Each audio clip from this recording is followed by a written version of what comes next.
Hello and welcome everybody out there in YouTube and D&D land. I hope you're all having a fantastic day today. Before we jump in the action, don't forget, like, comment, subscribe. All those things help us out tremendously.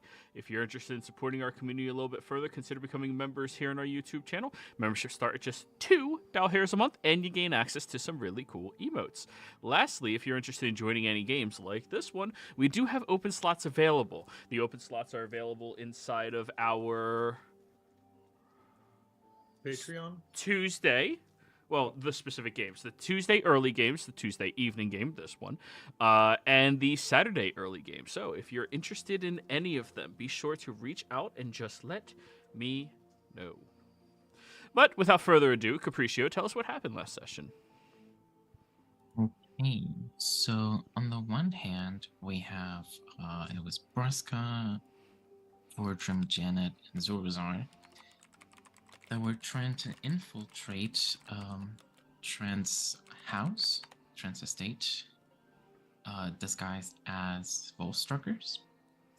But at some point, as they were trying to get in, they were intercepted by other Volstruckers that were there, and they asked them some sort of secret question password type situation, and of course they didn't have that information, so they were exposed as not Volstruckers. So they got into a fight, one which they probably would not have been able to win. Luckily they all managed to escape, mostly unscathed. On the other hand, we have Argon and Capriccio that were trying to infiltrate the School of Magic in this country. And they encountered a couple of professors. One of them was Lord Olodan, which is a cousin to a Marquis in Nicodranas, as we found out later in a sort of private meeting that we had after said Lord Olodan discovered that we weren't really students. But it was around this point that we were talking to him in private that the alarms went off. And it was because of what happened at Trent's estate. The rest of our party members kind of messed up, which put everyone on alarm. And but that actually proved an opportunity for us because we were able to go deeper into the school without really anyone's notice, and we were able to get into this library that was blocked by some kind of magic spell. Some kind of spell was locking the library, but we were able to get through it, and we found the book that Argon was looking for, something about useless nuts or something like that, which was like a hidden thing. And after that, we were able to leave the school undetected, and we met up with the rest of the party. That's where we left off. And you all had a little bit of a discussion about the order of operations now that you reasonably believe infiltrating further into the Empire may not be possible or may be deadly to you all. So, I believe Argon made the proposition that you would all go destroy the current artifacts that you have, the current phylacteries, then retrieve the one that is in the shade, and then destroy that one.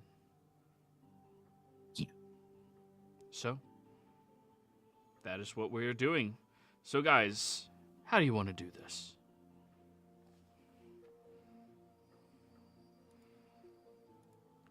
So I think we should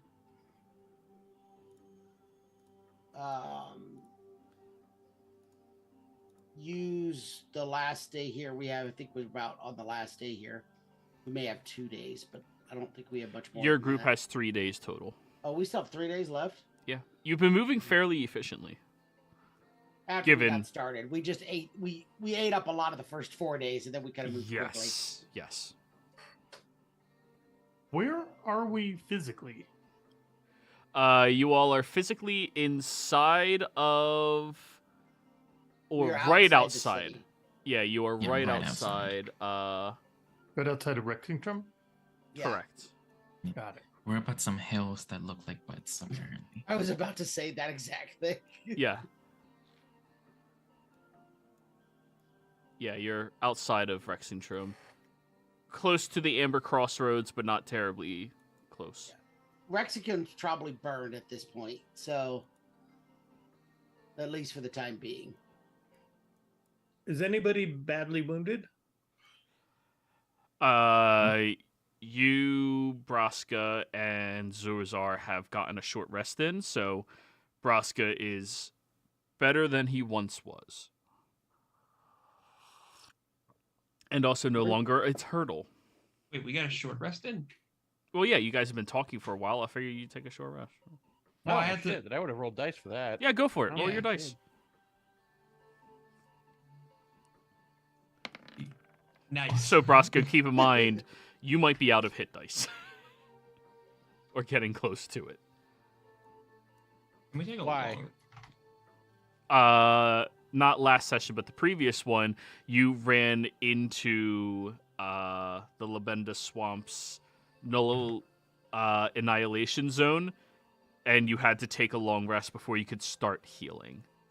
So you rolled a bunch of hit dice after that to heal up. True. Or you had to take a long rest to start healing, and then you rolled your hit dice. So I'm not sure how many hit dice you had left. So when I when was do you guys showing want it to take? full, but I don't know if that's right now. It should not be right, because this was a distinct reason why Yeah. you went into that fight at half health. Like,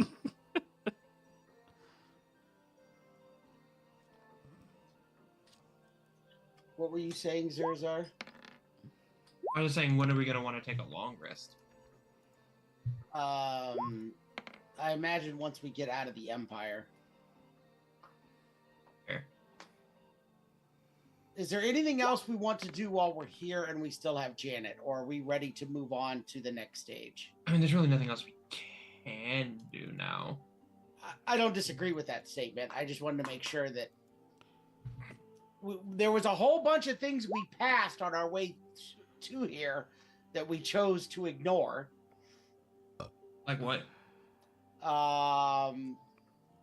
The magic storekeeper in I can't remember the name of the town. The dwarves at the tower, and the brother down in the main town, down in the first town, down in Diastock.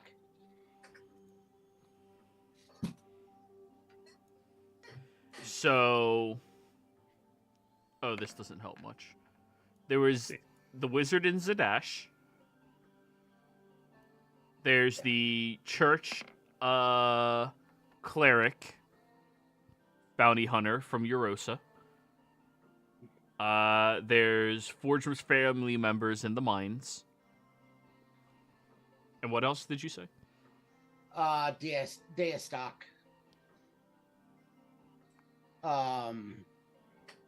Why can't I remember your character's name, Braska? Braska. Oh, Corvus? Corvus's brother, Shay. Yes. who'd asked us for help, but we didn't have time. I did. Have I received the notes from? Yes. Okay. So I will tell you all before we go anywhere. The group of siblings that we've met before, Yep. that I'm occasionally in communication with, they killed Eyes, Nice. who evidently claimed to be Trent's son. Oh. But they also found some sort of arcane fountain that is pre-schism, and they can't disassemble it because it would destroy everything within 100 miles. Not really sure that affects us at this point. But they also found a holy symbol of the Lawbearer and a secret section. It says secret section of iconography. I'm assuming that's a piece of iconography. Yeah. Of a piston with thorns. The sect in the empire of the Lawbearer is being manipulated by another planar deity. Right. So we might want to contact that cleric and get him. Maybe if we send him on a hunt for it, maybe it'll prove to him that there's more going on. I don't have any more details other than what the iconography looks like.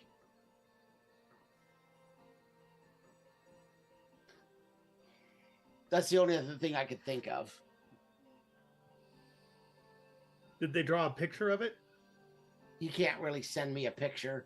It's, Oh, I thought maybe it was paper since there was so much information. I don't know. Was it paper, Joey? Did he specify?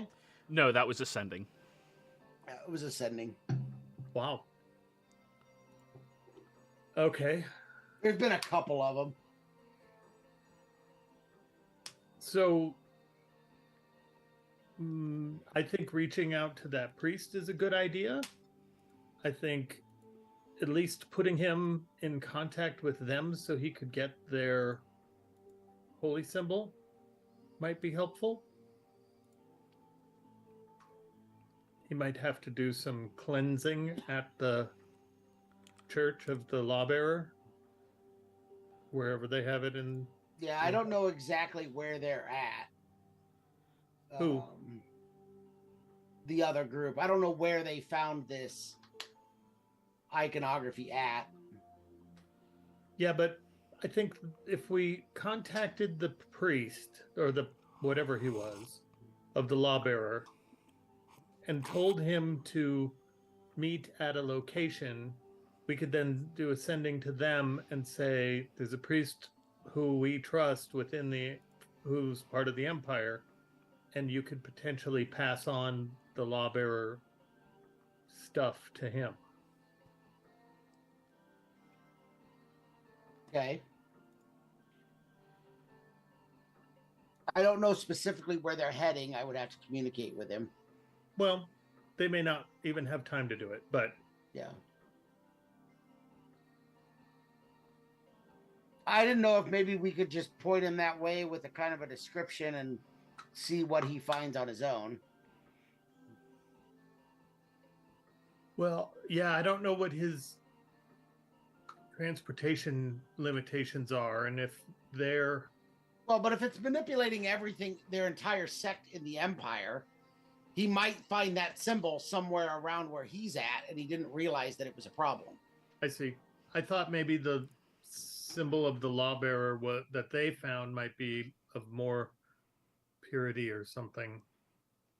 Might be the key to fixing whatever's wrong. I think the symbol they found was, and I don't know, maybe I'm misinterpreting what he said, Joey.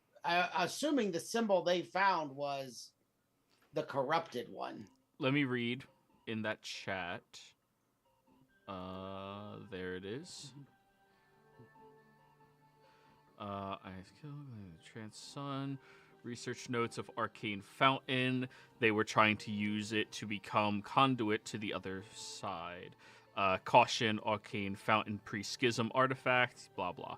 Discovered holy symbol of Lawbearer, found secret section of iconography piston with thorns. Sect in the empire is being manipulated by other planar deity. That's whatever you get from that is what you get from that. That's all I can say. Okay. Yeah. Okay. Reading through, I'm making sure you're not like forgetting specifically Yeah, that. But yeah. I have a feeling there's words in there that are misspelled badly enough that they're not the word he was looking for, and they're starting to confuse me. But what's misspelled in there? I don't know what secret section of iconography would be. Oh, that was supposed to be secret section in iconography. Oh, okay. Yeah. So secret section in the iconography. What's a piston?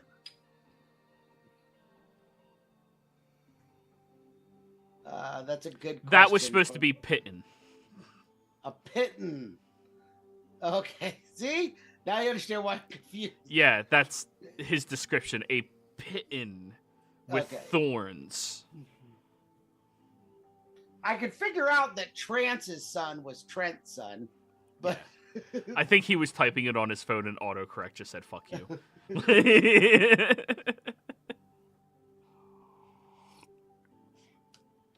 I don't know enough about the Lawbearer Fortrum to know what the iconography normally is for the law. Sure. I don't know if anybody here knows better than I do. I'm not real familiar with the gods. It's not something I pay a lot of attention to. Zurzar is a devout follower of the Lawbearer. Sarcasm? Okay. If he didn't, I would have. You follow all of the laws to a T. I follow this conversation. Yeah. I follow all the tenets that I think are fine. The rest is like semantics.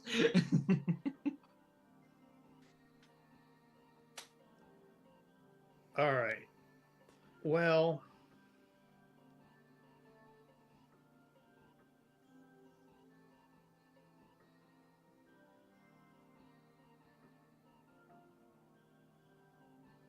Teton with thorns. Does that ring a bell for any of the... Anybody proficient in religion may roll a religion check.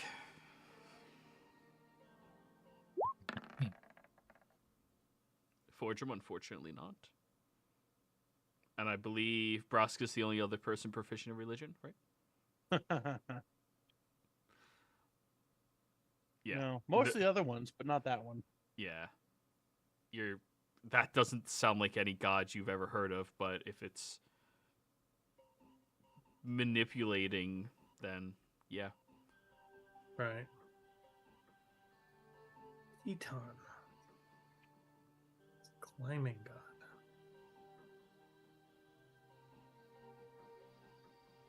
god. Anyway, I think it's worth telling the priest, maybe, if he'll listen. At least it's a warning.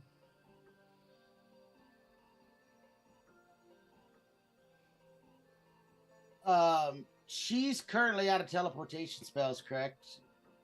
Yeah. She's completely exhausted her spells. That's She right. has first and second level spells only.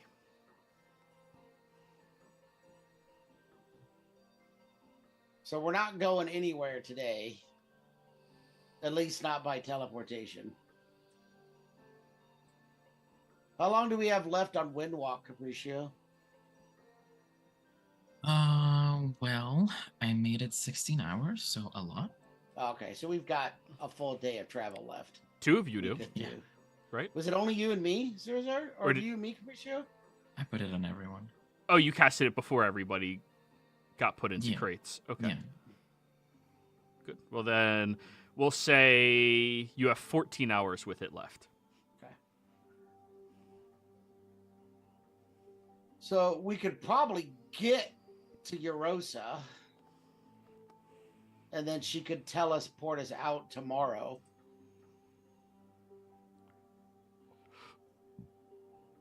Eurosa is 160 miles. I think with 14 hours we could make it. Yeah. I forget what our calculation is for the speed of, but isn't it like 300 miles a day or something like that? Isn't it what it somewhere around there? It's something Something like that. crazy. Something crazy. We can cover that easily. Yeah. And we'll still have hours left. I mean, you all can definitely get outside of the Empire with just that. Yeah. With relative ease. Yeah. Getting to a whole nother continent? No. No, I'm not talking about going to another continent. Once we get out of the Empire, we can teleport.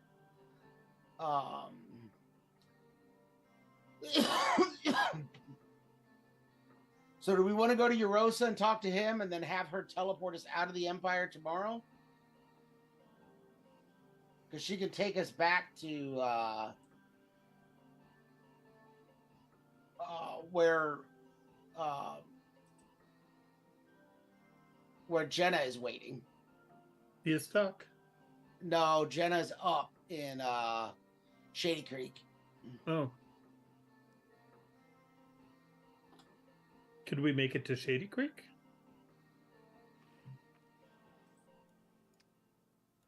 Yeah. Okay. Yeah, or we could go to Shady Creek. Why don't we just go straight to Jenna and Shady Creek, and maybe Jenna could just teleport us away? Saves a day. Oh, I guess my only thought for the teleport was for her to teleport us to there, and then we would travel from there. You could have Jenna teleport us somewhere.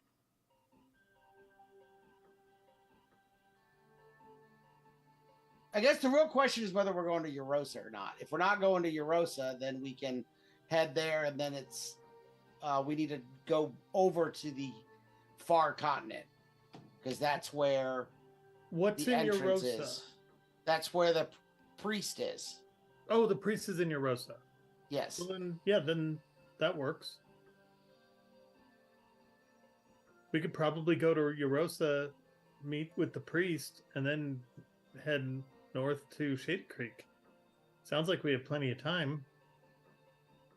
If it's 100 and something miles, that's probably 3.5, 4 hours of travel, and then we still have another 10.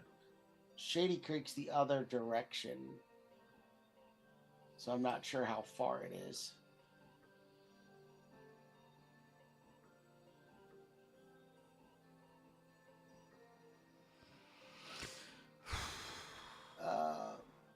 Joey, can you pull up a bigger map that covers more of the continent so I can see the extent of the empire?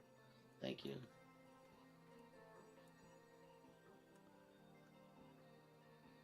So more or less, you're all like here. Yeah. My map isn't rendering into high resolution, so.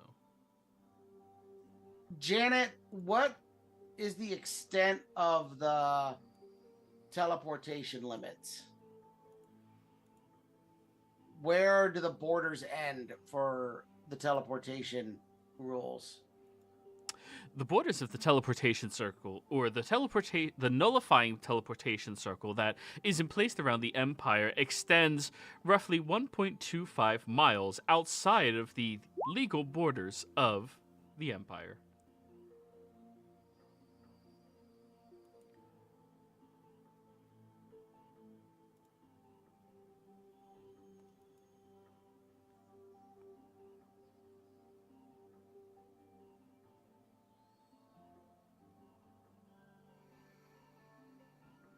So it's 480 miles we can travel.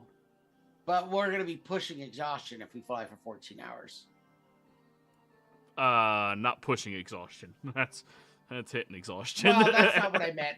What I meant by pushing exhaustion is we'd have to test for exhaustion. That's what I meant.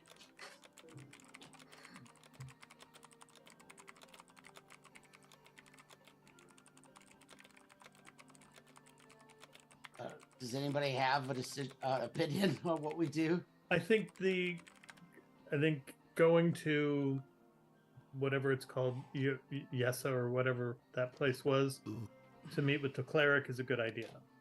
I also think that if we wanted to go straight to getting out of here, we could give Janet back and go to Jenna.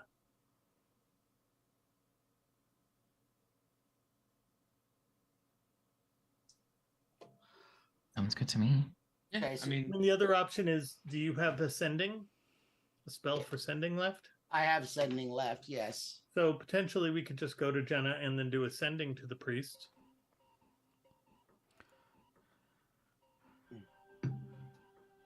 Yeah, we can do that too.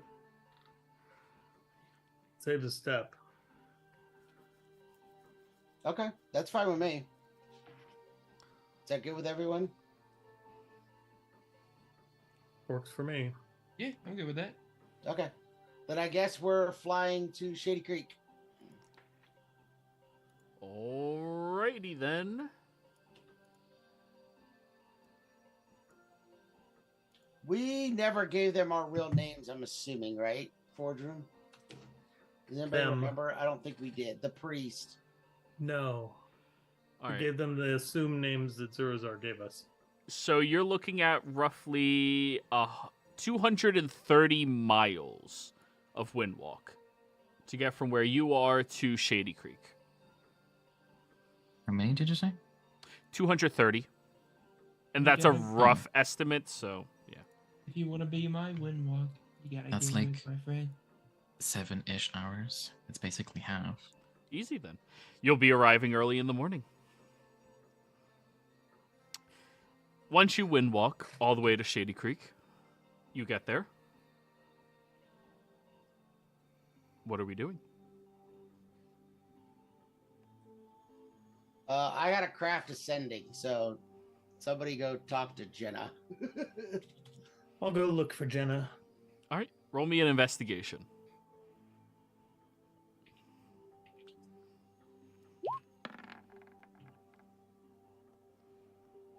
8 for 7. Well, she wasn't at the church, Oh. and all the people have returned, so Hey, Janet, is Jenna in town? no. Oh. Well, Jenna isn't actually here. Okay. You know where she is? I currently do not. Oh. As she expressed before our last departure, she was going to go into hiding so that she was not vulnerable without me as her protection. She did say that. Yeah. Mm-hmm. Yeah, but since when do we listen? True. True. Actually, in our defense, it's also been 2 weeks.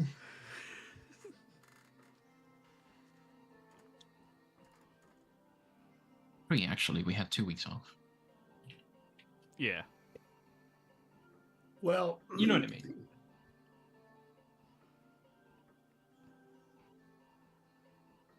then I guess we just find a place to sleep here. May I make a recommendation? Sure. The church over yonder, the same one that you met her in, the priest Yeah. is incredibly easily manipulated by coin.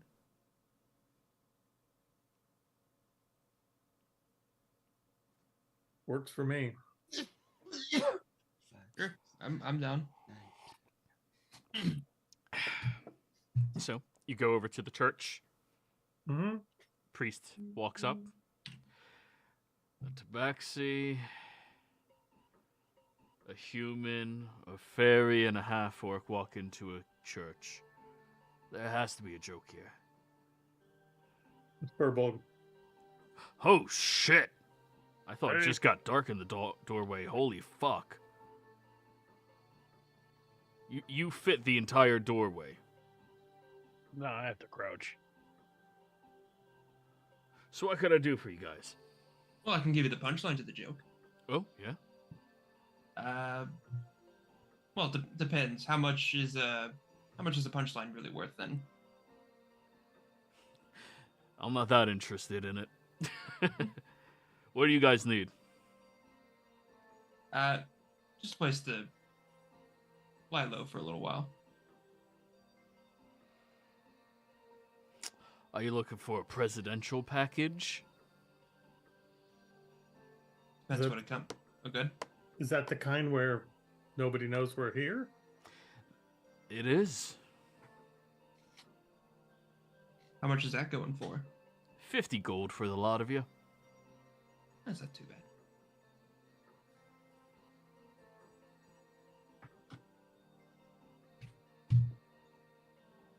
Any objections or? I got no objections. I Works feel for like me. As rich as y'all are, it's 50 gold. Like- Yeah. Yeah, just making sure, We paid what, almost 5 to get into the Rexentrum? Yeah. 5 times that? Yeah. No, 5,000. Wasn't it 5,000 we paid to get in there? Or pretty close to it. Yeah, it was pretty ridiculous. All right. But now we're for sure their number one most wanted. Worth it. Yep. All right. Well, thank you for the coin.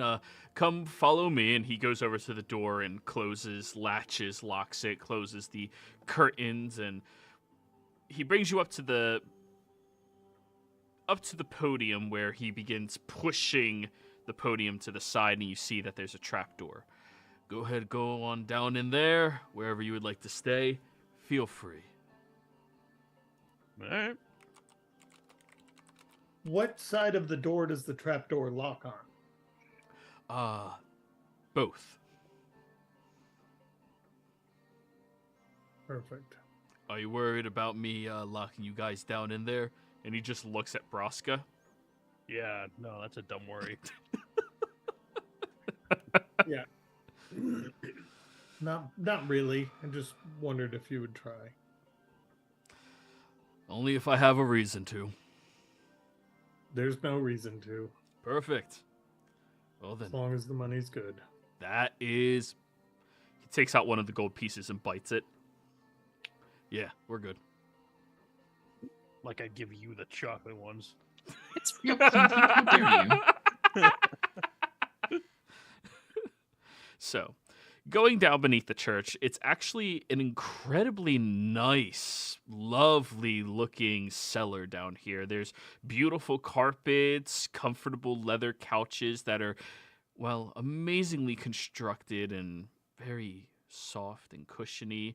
There's multiple different beds, a total of 10, that you can push 2 of them together to get a Braska, but everybody else fits no problem into theirs. And in all honesty, there's a little bit of wine, not the best, but wine, and some dry rations. Not a bad place to hide out. You're also underneath about 5 foot of stone, in case any of you guys were wondering.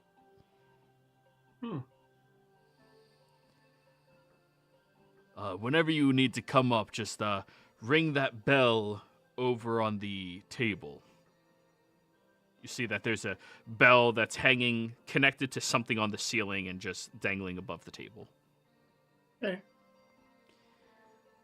Thanks. No problem. Pushes everything back into position. Janet's just smiling the entire time. Now, should we teleport out of here just so that we fuck with that guy? I vote is yes. Disappear. Are you done with your sending, Argon? Yeah, Snaps was the priest, right? Yes. Boardroom? That's what I Yep. thought. I just had their names written down. I didn't write down which was which. Snaps, crackle, and pop. Poppins. Yeah, we know. We know. 2 snaps. This is Moldor from Beholder Cave. Was told about possible corruption by other planar entity in Lawbear's Church. Look for iconography of Pitten with thorns.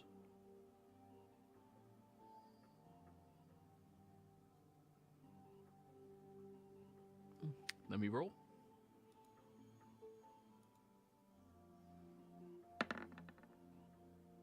Damn! That's good for a cleric. About an hour goes by without a reply, Argon. What is with people leaving me hanging on my sendings? First it was Zurazar. But he does reply. Thank you for that. I sees a symbol hidden in my symbol. If you learn what this is, let me know. Because that is not representative of the Lawbearer, as it should be.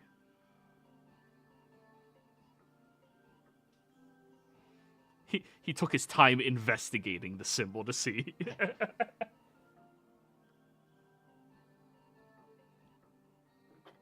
Okay. I'll pass that along. So he did find it buried in his holy symbol as well.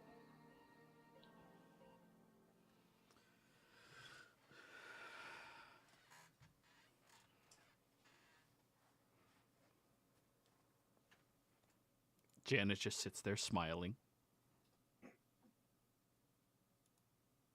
Why are you so happy, Janet? Oh, this is my default setting. Usually, when we're in dire circumstances or predicaments, I am asked to just put on a happy face so it doesn't seem as gloomy or dark. No.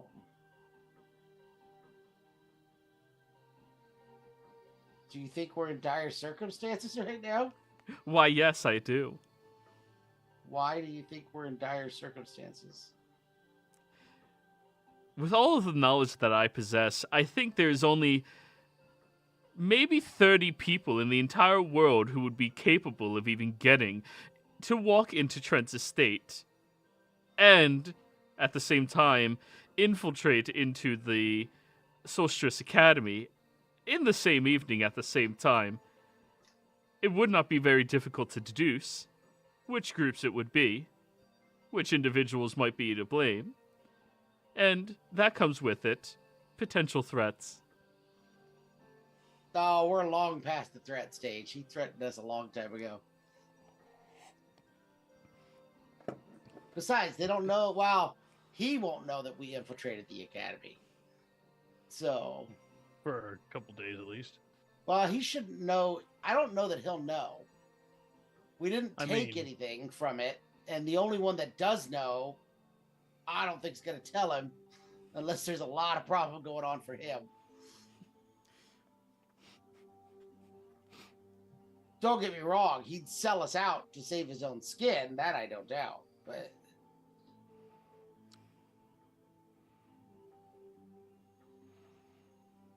it's where we can't trust him that counts, Fair enough. right? Oh, good. I'm glad that made sense. It did. I'm going to take a peek into the novel that the Arcanoloth gave me. Yeah. Roll me an investigation. Remind me what the title of it was, because I have a lot of funny books. Oh God. I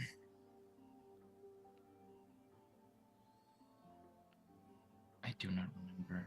What? Your belly upset? Nah, it's all right. Sorry.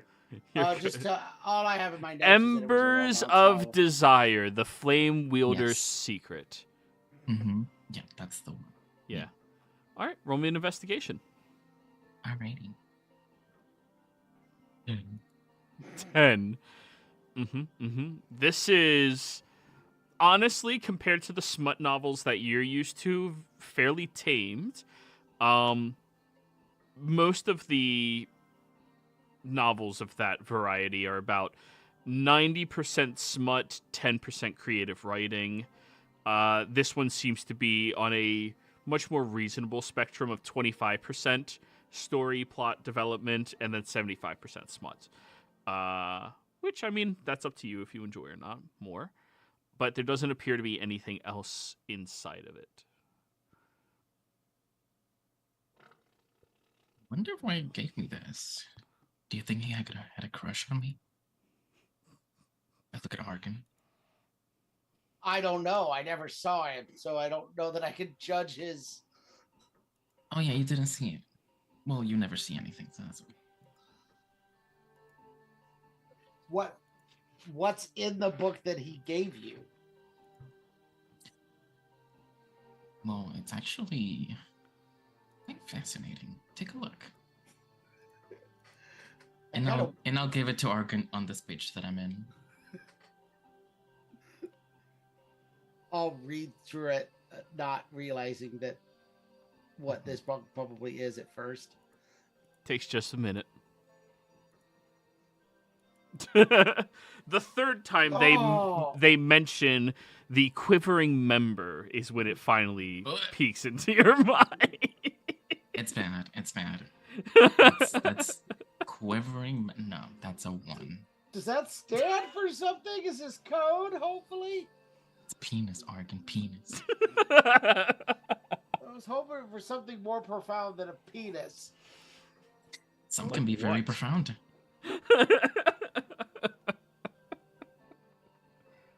Why do they even have this in their evocation library? Well, it Certainly evokes something, evocative. that's for sure. Yeah. that in me, though. I think it's kind of weird. Quivering member? Who says that? I've never said that, and I never will. 3 times on the same page. This isn't even anaphora. They're just repeating themselves. There is no technique here. Maybe it's a code. You would think every book in a mage school would be written with a thesaurus nearby. That they would have No, come it up was a with lot of things. a different name for quivering member. Or at least not used it 3 times. Yeah. I don't think this is high art. And it's disturbing and a waste of paper and ink. I don't know. Maybe there's something in it. You'll have to read through it. Maybe you can decipher it. Ooh, maybe the whole thing's in code. Yeah, maybe the whole thing is in code Argon. You're gonna have to read through it. Please don't make me do this, Capriccio. Argon begs of this.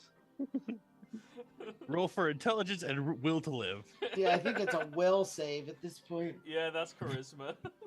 Oh, charisma? That's a charisma Yeah, save. you're going to be changed by this book. It's going to 17, change. you're fine. I don't have advantage on charisma saves. Yeah, you It's do. 8. You still have Was it- foresight.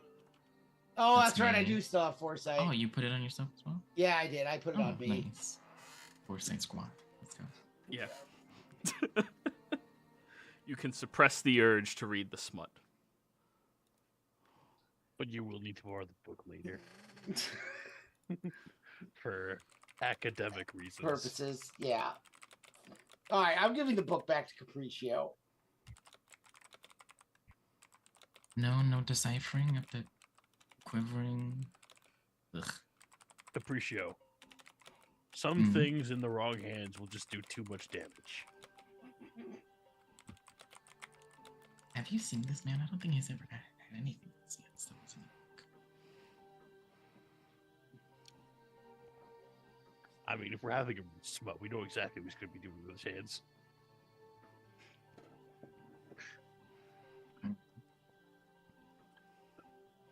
Could we do a sending to Jenna to arrange a meeting? Oh, we can.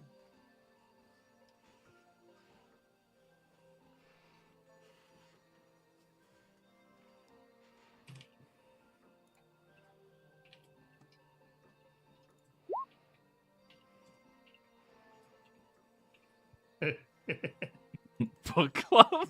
I wish I had something I would do. You would be a horrible person. Oh my god. If I had sending, nobody would What be this safe. would be. You just say supercalifragilisticexpialidocious 25 times to everybody you know.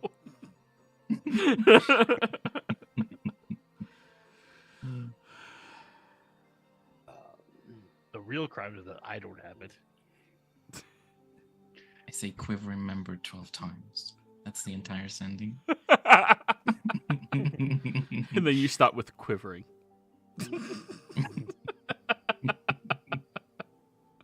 Yes. Atrocious. Yes. And this is why bards don't get that spell unless they really, really, really want it.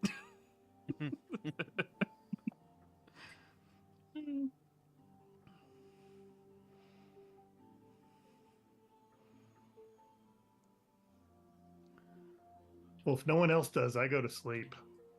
All right. I think Argon is typing out the sending. I'm going to put up the hearth, just in case. I'm also probably going to go to sleep. I need a pillow, trying not to cause any damage, but I just can't help it. It's this thing that happens now. I don't need a pillow, but I don't try not to cause damage. Jenna, we have finished early and await you in the house of purchasable faith. I don't think ascending can be intercepted, but I didn't figure there was worth the point worrying about it. I had plenty of words. Yeah. And Jen is an insightful individual.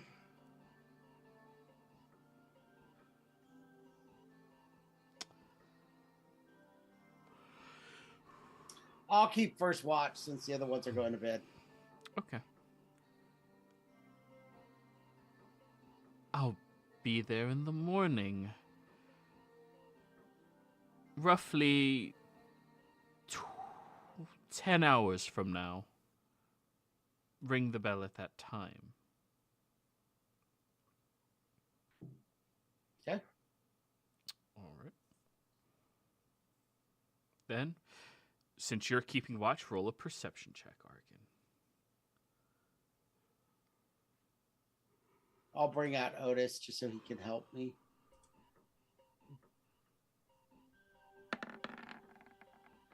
Nice. There we go. Oh my god. You get a +5 to that, so you're at 26. Yeah, you do. That's right. Yeah.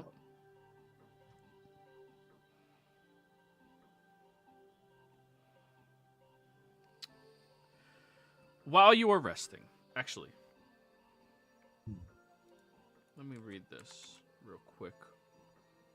That's. I guess I didn't realize your hearth gave bonus to perception checks. That's pretty. And to stealth.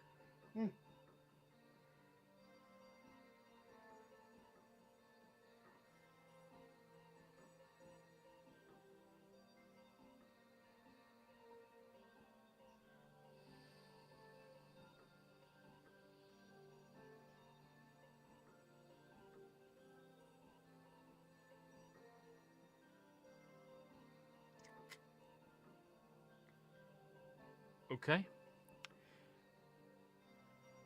Argan, I need you to give me a wisdom saving throw. And you have a -7 to this roll. Okay. Oh my god. Is it a spell? Do I have? I have. You have advantage no matter what it is. Okay. Ugh. 16. So 9. While you're keeping watch,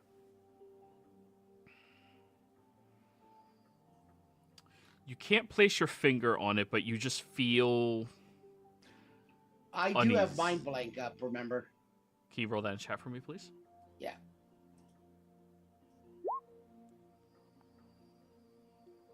Because I specifically cast that before we went in. Oh shit, that's 24 hours. Yeah, mind blank lasts a whole day. Oh. Never mind then. Exclude that saving throw altogether. Okay.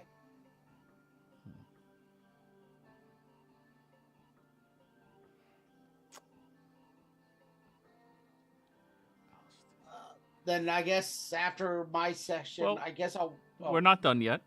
Oh, okay. The next person on their itinerary, Braska. We need a wisdom save from you. However, Okay. unfortunately, because of you, you have a -10. So 10. Okay.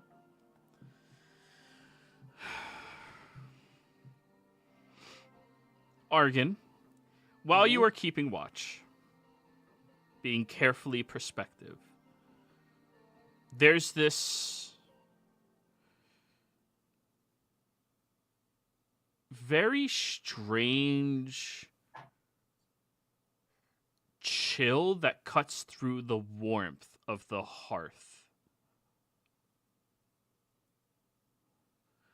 It just seems to push in and then you don't sense anything, but you definitely sense something was off. And you're not usually this keenly perceptive.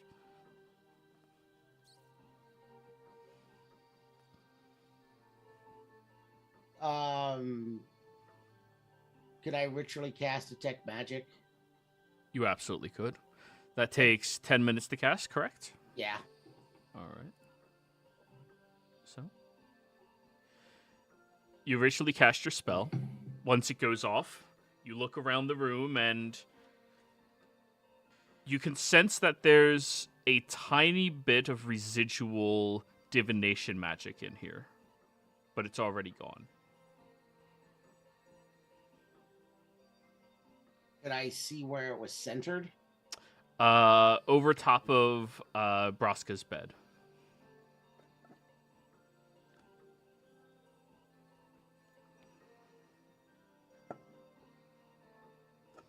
Okay.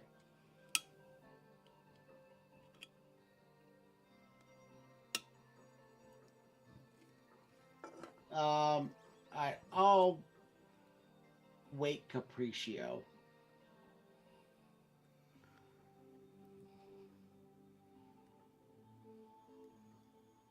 Okay, you wake up Capriccio. Capriccio, you are shaken awake.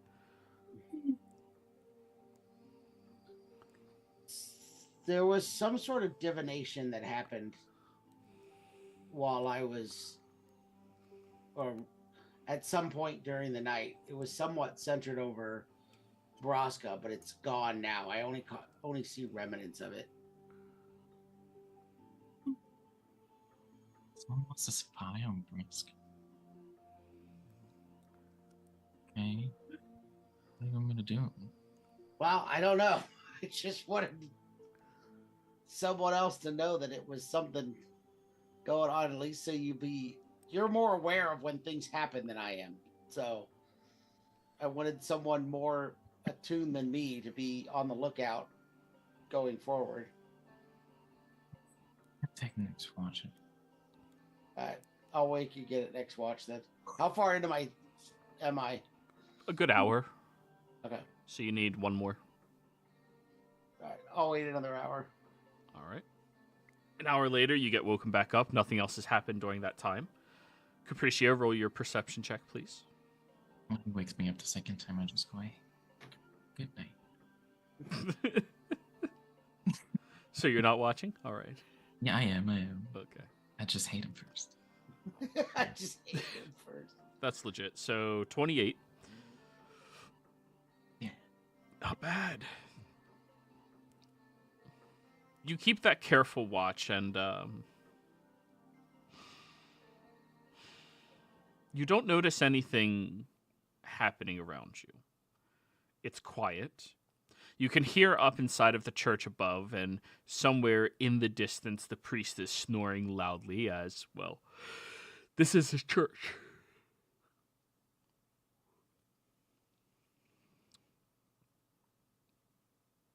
Nothing seems to happen during the next 2 hours. Okay. I am going to go over to where Argon is sleeping. And actually, first, I'm going to go to the next person. Who's the next person? Did we decide? Did I wake anyone? It wasn't discussed, so you decide.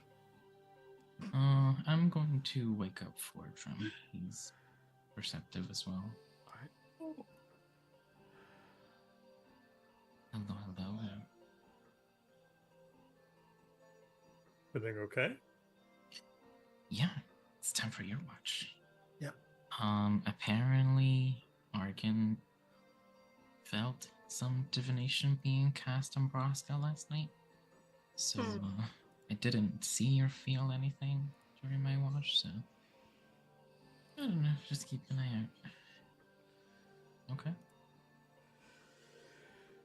Before I go to bed, I'm going to go over to where Argon is sleeping and I'm going to wiggle one of his toes and then immediately fly over to where I'm going to sleep. You get woken up momentarily and you see Fordrum just sitting there stretching. Check to make sure I'm not missing any toe. No, you have 9. Pretty sure something messed with my toes. You have 9.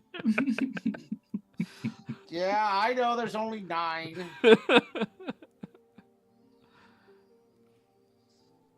We're going back to bed. Fordrum, perception check, please. Okay.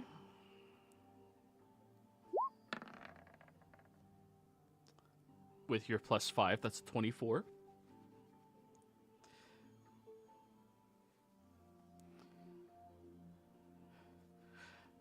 I would like you to roll me a wisdom save now. You only have a -5.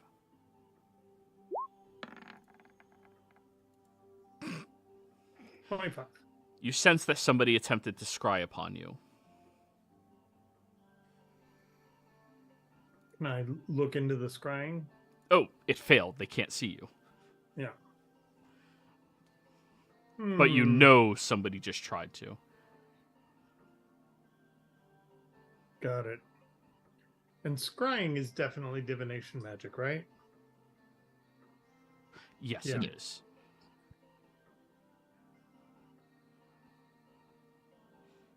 Yep. Okay. Well, I'm not going to wake everybody for this. The only entrance in and out is the door, right? That we ring a bell to get in and let in and out of. Correct. I'm going to go just listen at the door to see if there's... We can still hear the priest snoring, right? Oh, loudly, yeah. So I'll just go over there and listen at it to hear if there's somebody also maybe thinking they might sneak in.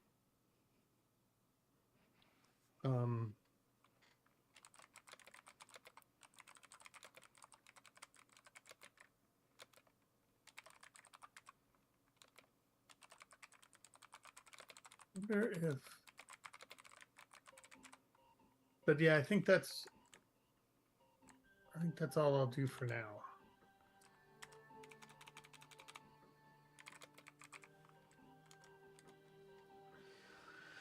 Alrighty then. Well then, if you're third watch, who was fourth? You decide. Probably Broska started, right? So Zurazan? Argan started. Oh, then Broska. Alright, you wake up Broska. Yep. What was going on? It's your watch. Be careful. Oh. Someone tried to scry on me. Oh, that sucks. Yeah, they might have looked in on others or you earlier. Do you feel weird in any way? No, but I am hungry.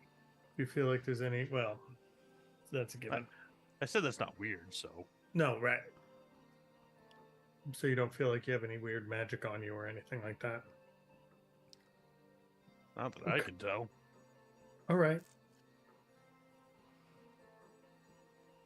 And I'm assuming one of you told Janet to sleep, right? Do we have to do that? I would have told Janet to sleep. Yeah, I learned Yeah, that yeah, the yeah. last time. Yeah. She has to be told to power off. Which does leave her vulnerable, but, you know, if you're keeping watch, you're fine. So, Broska, final perception check, please. Alrighty. 9. +5, 14. Oh, 14. They had about 7 days worth of rations down here. 7 days for 10 people. Oh. You've learned, Broska, to control yourself enough to ensure that your allies can eat. But you've ate everything else. Oh, yeah. And you're just so hungry and bored.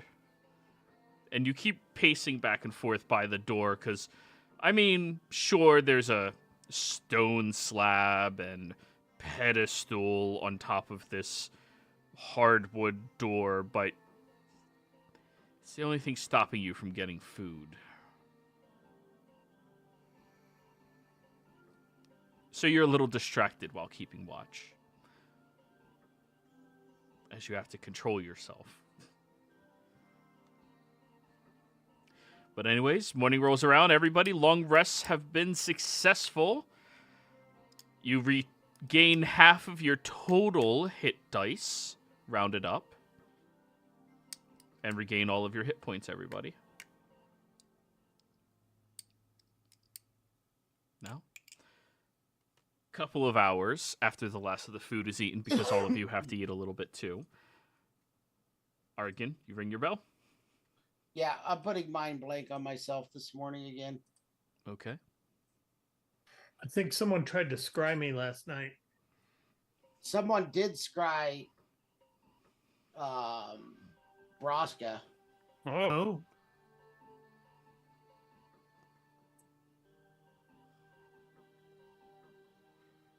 We need. well, joke's on them. I wasn't wearing pants. I wonder if we should change the location of the meet. What? Oh, never mind. Not smart. not dinner. I realized. No, he's not talking about dinner. Janet, what other places outside of the Empire could Jenna meet us easily? Jenna has access to only a handful of safe houses and locations outside of the Empire itself. The one that we are currently stationed at here. There is another one that is positioned over at the Palebank Village in the Graying Wildlands. And then the third one that I am at liberty to disclose to you, unless you force me to tell you, would be a town called Oth outside the Sirius Mountains, though she has not been there in quite some time.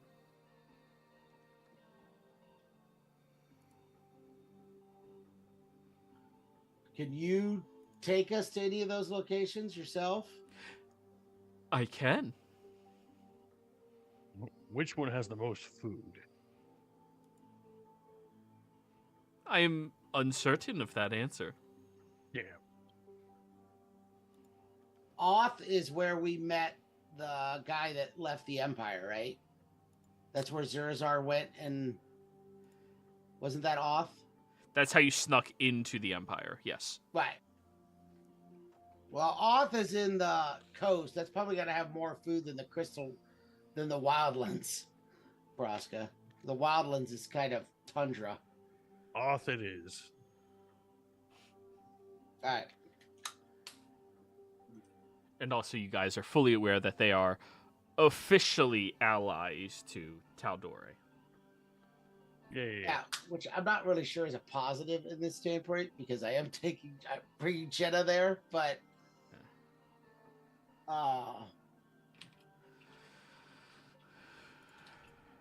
I'm going to go ahead and cast an extended foresight this morning. Okay, on yourself? Yes. Very good. Then you have foresight up.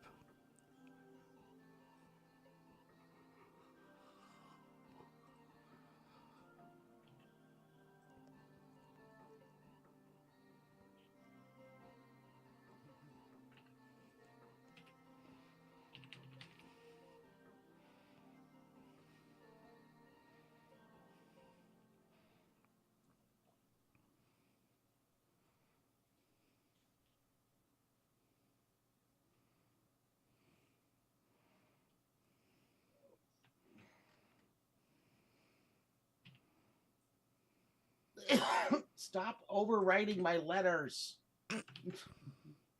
My computer is stuck in insert for some reason. Or not doing insert. Push insert again. I did. I hate That's when I to fat Jenna. finger that. It's so annoying That whenever I button, fit. yeah. Yeah, it's so close to delete.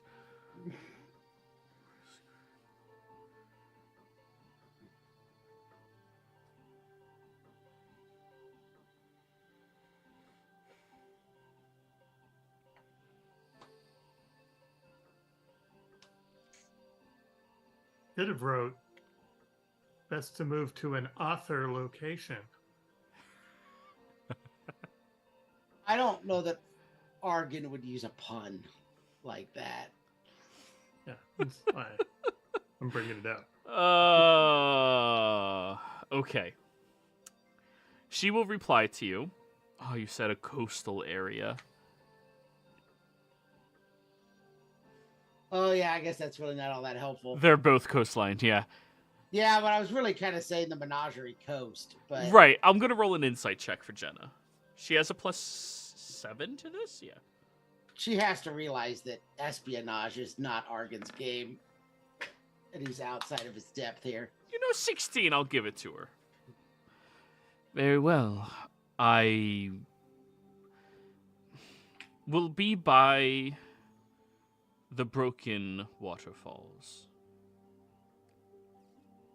Okay. Janet, she said she would be by the broken waterfalls. Very well. Is that in the correct location? There is a waterfall outside of Oth. Yes. Okay. Is it broken? It does split into 2 separate streams. Ah, perfect. Well then, teleport. Do. Yeah, we're not even going to tell the guy we're leaving. We're just going to leave the door. We're just going to leave it empty, just like Broska wanted. I love this plan. Alrighty. So, teleport. You guys arrive over in Oth, and you're hit with the crisp morning air, the smell of the swamplands nearby, south of you, and the lovely atmosphere that is persistent around here. You venture out towards the wilderness, trekking through for a short period of time until you come across these large waterfall that does, at the base of it, split into 2 streams. The waterfall being a feature connected to the Sirius Mountains here. As you all begin arriving, you don't notice at first, Argon, but everybody else, as you step through, a shimmering ward that is placed up here. When you look inside, it is completely barren, but there is a barrier surrounding you all on the outside, and Jenna seems to be seated on a rock. I am to presume that other location is compromised. We have to assume.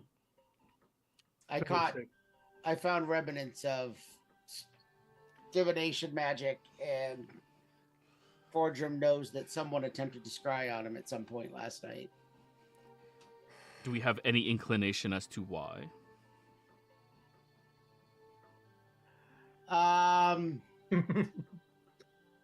You haven't heard any news out of the Empire in the last 24 hours?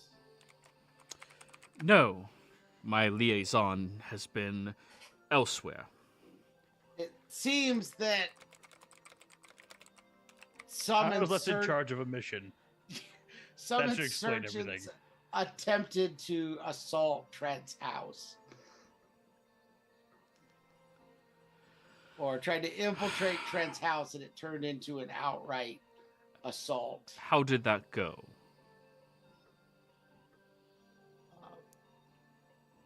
Well, Well, all right. compared to other things, it was bad, but it was unsuccessful, but definitely distracting enough to accomplish anything else we needed to do. No losses on the insurgent side. We got at least, 2 or 3 of them? Yeah. Very well. Zurazar, did you tell us about the body double? Yeah. Okay.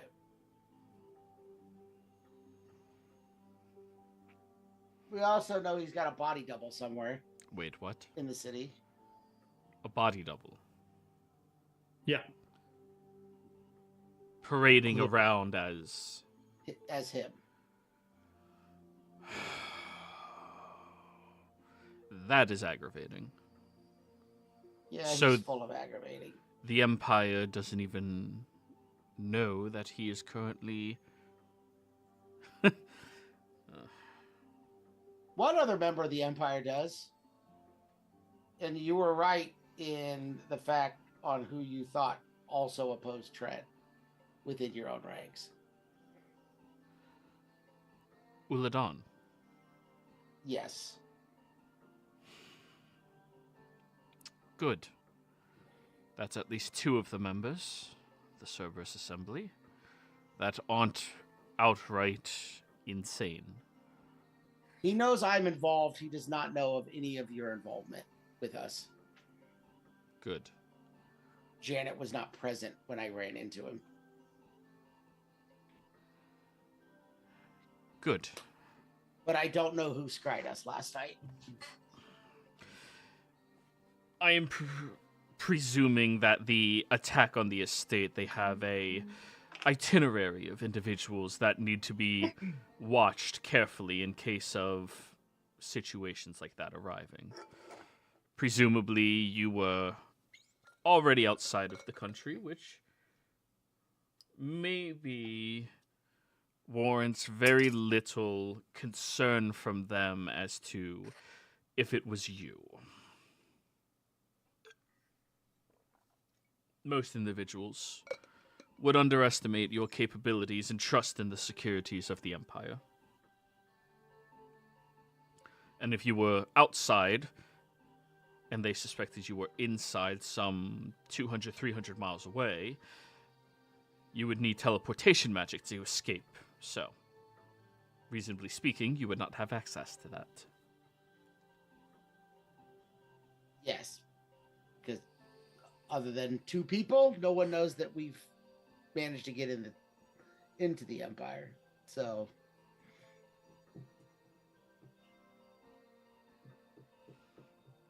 Good. Well, 3. Good. you counting Janet. Yeah. Good. So, we need to capitalize on this situation. Somehow, we need to capitalize on it. Have you any information as to his phylacteries, their locations? Yes. We have acquired a few of them. Jenna, before we continue, there's a lot of information that you having puts you in even greater danger than you might be. Do Greater you really want to know it all? greater danger than directly assisting, aiding, and abating the enemy forces from infiltrating and murdering Zemnian Volstruckers inside of Rexentrum. Yeah, no. I get where the implications go, but Also, we're not saying it's a lot worse. I'm just saying that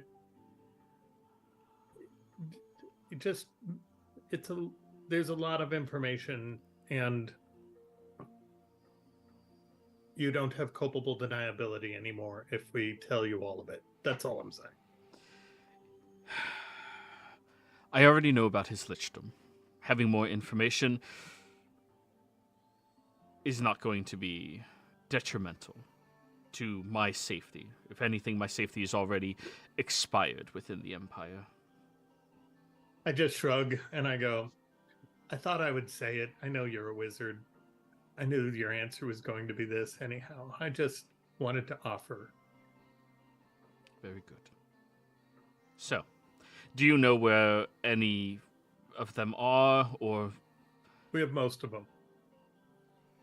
do we know how to dispose of them yet? Yes. How may I assist you?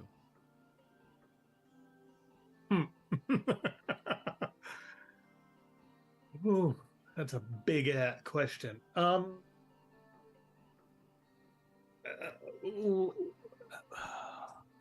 He keeps with him The book. yeah, I'm trying to find my detail on it. He keeps with him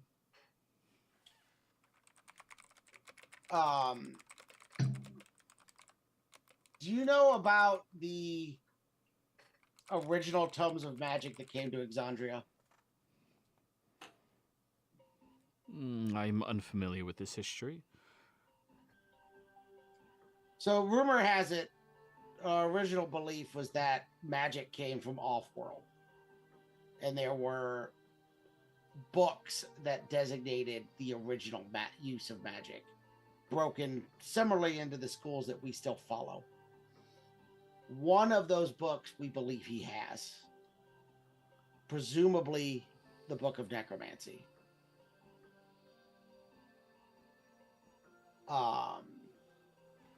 That book, from what we know, he keeps on him at all times and has an eye on it. I think that could be the final phylactery we don't know about. But from my understanding, the tome was not found on him when he was destroyed. And so I don't know where it is. There are spells out there, recalling spells that can be associated with objects of power. I'm familiar with them. Now, from what I am aware of, not being a practitioner of such spells, you are capable of associating a contingency plan for it, specifically, stating that in this particular situation, it will go to designated location. In order to do that, it has to teleport to that designation. If it teleported inside of the Empire, do you know the exact location he was felled?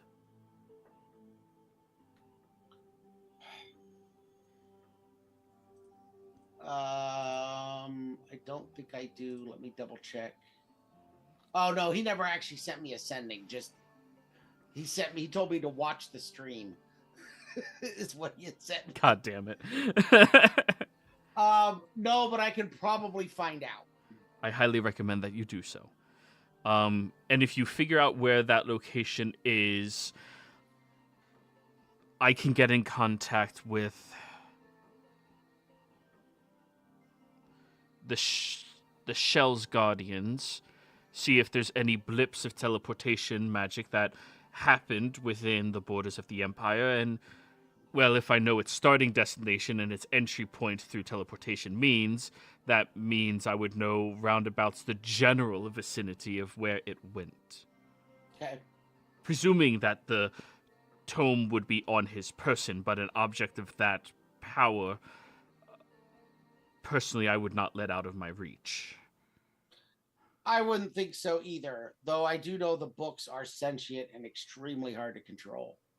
So even for him, it could be a strain to maintain it at all times. True. Very well.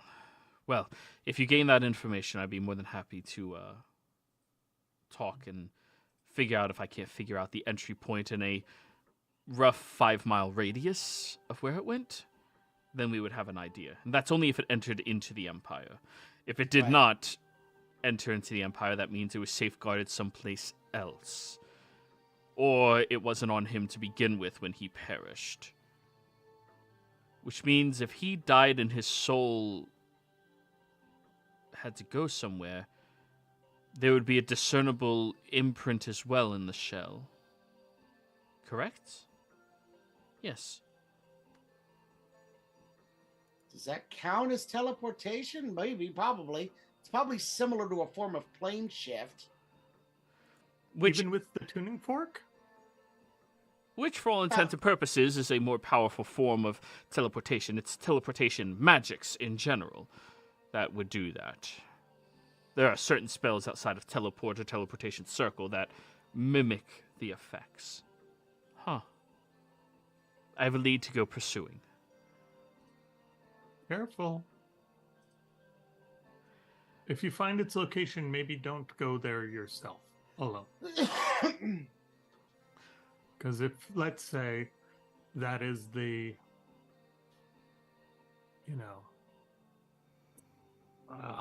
sorry, I'm just blanked on the word for the gems that their souls are in, the Phylactery.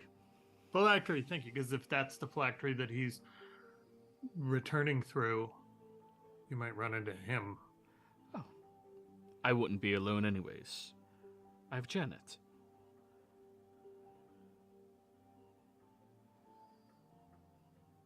We will use apt caution. Okay. However, if I see a moment of weakness, I will exploit it. Well, you can always call us if you need. Of course. And apparently Uladan as well. That is good. Yes, I think he feels that Trent is targeting him. Given the situation with his cousin, I can understand why.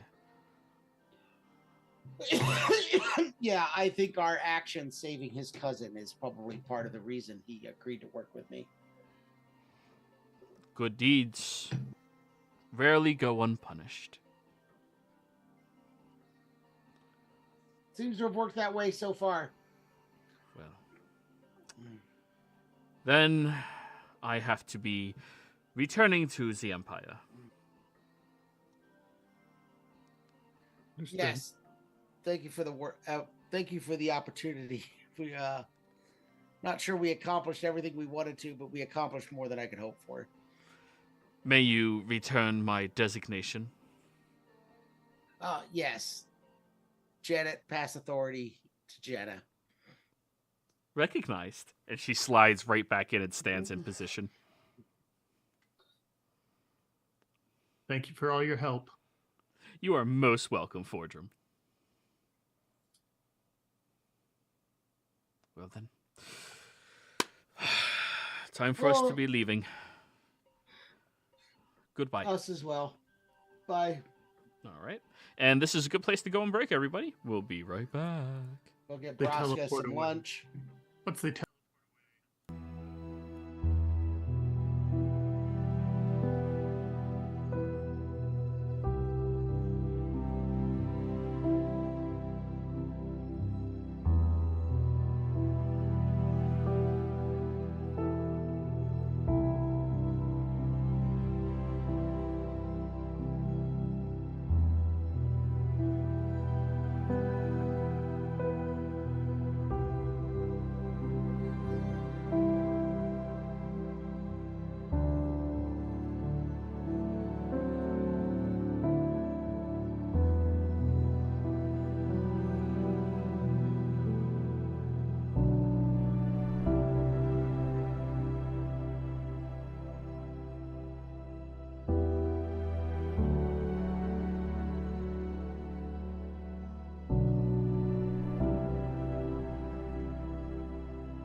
Alrighty, players. Where last we left off, Jenna and Janet had both teleported away, leaving you all here after your nice little message and rendezvous. What is it we would like to do, guys?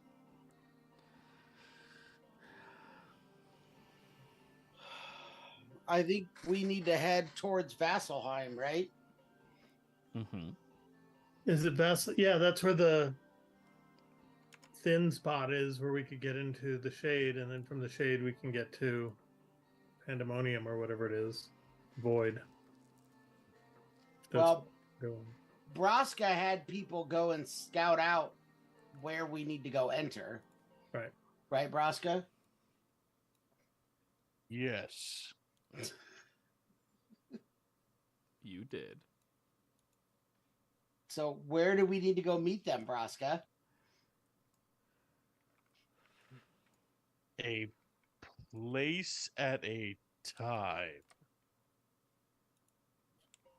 Place and time, Braska. I don't know. Why are you asking me all the damn questions all of a sudden? Because you were the one that set this up. And I didn't do a good job of it.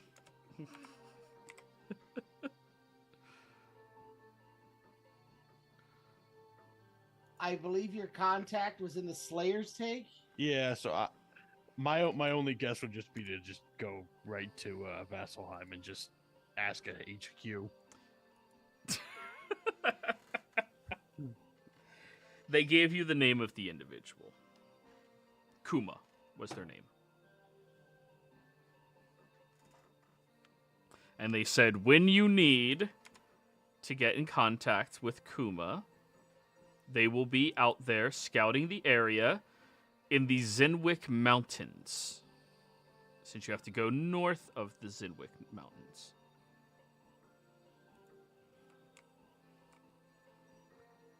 That.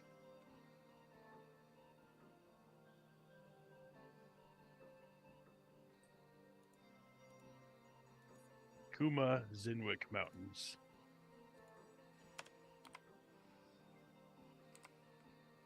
A well thought out plan. Don't you lie to them. Yeah, don't be too much. Do you know this Zuma at all? Kuma. And, Kuma? nope. You've been a member of the Slayer's Take for a little while. Kuma is recognized as one of the more powerful, yet not terribly seasoned members of the Slayer's Take.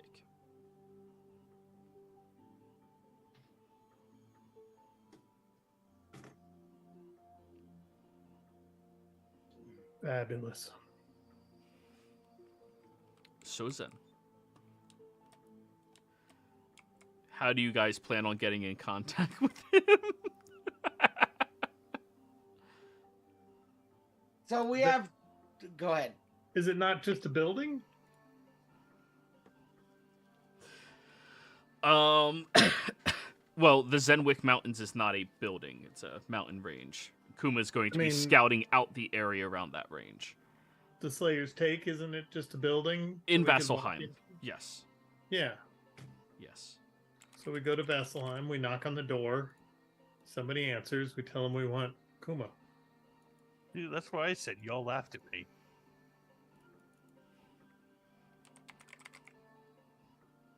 We can make it more official and say we're here for a meeting with Kuma. All right, so if we're going to Vasselheim, that's on you, Capriccio, because I can't teleport to Vasselheim. They won't let me. Because they're arcane magic snobs. Okay. Do you have your Featherfall spell prepared? Oh, that's right. This is the tree. This is the tree that falls out, isn't it? Yes. I mean, I could it do a different is. one, but I don't want to. I do not have Featherfall prepared this morning. Alrighty. Sounds like a you problem. Anyway, I am going to transport via plants. Gonna be a nice stream. All right. Well, then. Yeah. Fordrum, do you still have your boots? Yep. All right, I will cast Fly on myself, Broska, and Zurazar. All So I right. will cast a 5th level Fly. So, who wants to try to skate down and who wants to fly? I want to try to skate down. All right, give me an acrobatics check.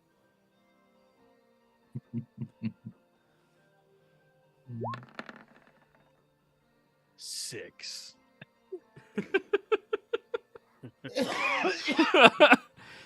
Well, everybody, Broska gets down there first. With a very large ball of snow around him and slams up against the wall. Needless to say, you take 25 points of bludgeoning damage from falling, Broska. Nice. Yeah. I don't think that was supposed to be a race, Broska. But I won. One.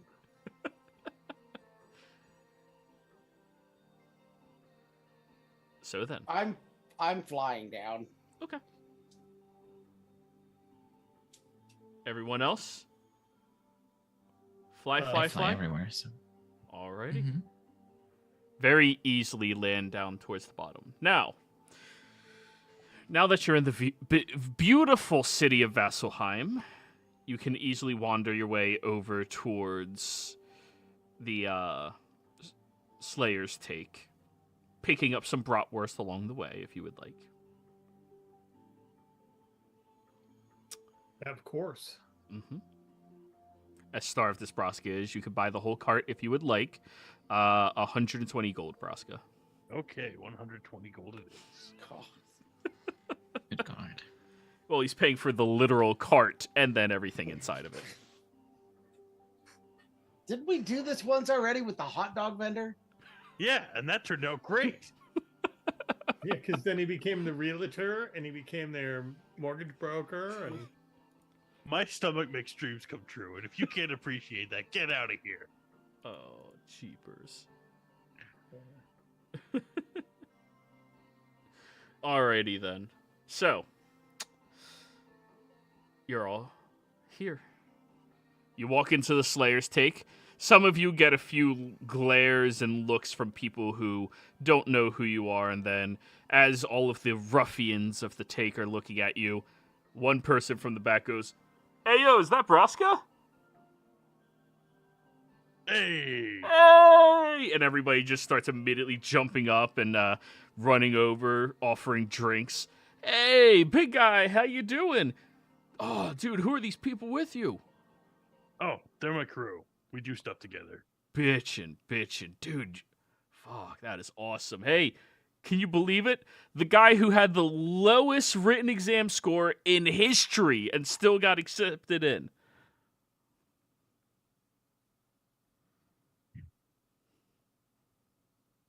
I still consider that a failure on my part that I couldn't get his score up. Yeah, it did go up.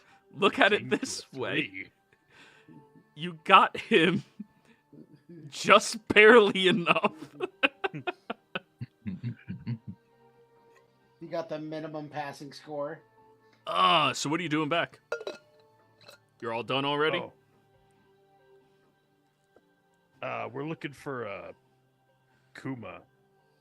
Kuma. Need to talk to him for a thing. Well, Kuma's out right now. You could talk to one of his crew. All right, that works. All right. Yo, guys, where's James at? I think he's working over in the lab. All right, come on. They wander with you all through the building. Oh, by the way, y'all are not official Slayers members, so make sure you act right. define right? If you think something's questionable, then you probably shouldn't do it. Okay. No problem. Good. You wander downstairs, a spiral staircase down to an area where you hear this sizzling sound happening, and at first you think it's food, and then you start to smell these very strange odors happening down there as well. as that's taking place, at the very base of the stairs, you all hear this tiny explosion go off. Yep, James is definitely in. They bring you inside of the room, and you see a halfling individual with burn marks over his right eye and many other portions of his hands currently covered in smoke, who doesn't even realize you all walked in as he's currently pouring out little bits of liquid into vials.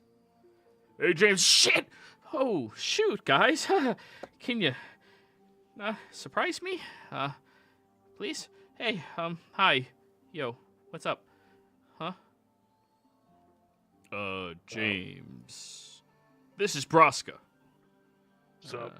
Hi, Braska. How are you, fella? I'm doing good, you?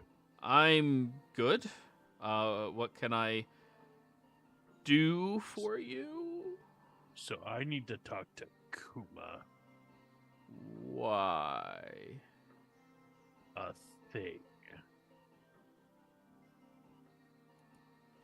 Some other guys told me that to talk to them, I need to find him. Are you talking about that end of the world thing?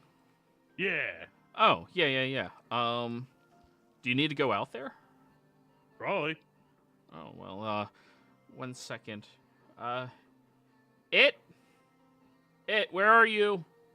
Shoot, how'd I lose it already? Give me a second, I need to find it. At first, you all think this individual might be a little insane, and then you see from the far side of the room this crab-like creature made out of metal crawling towards him. Then he settles down, and I need sample ST312, please. And it reaches into its chest cavity and pulls out a vial of liquid and hands it over to him.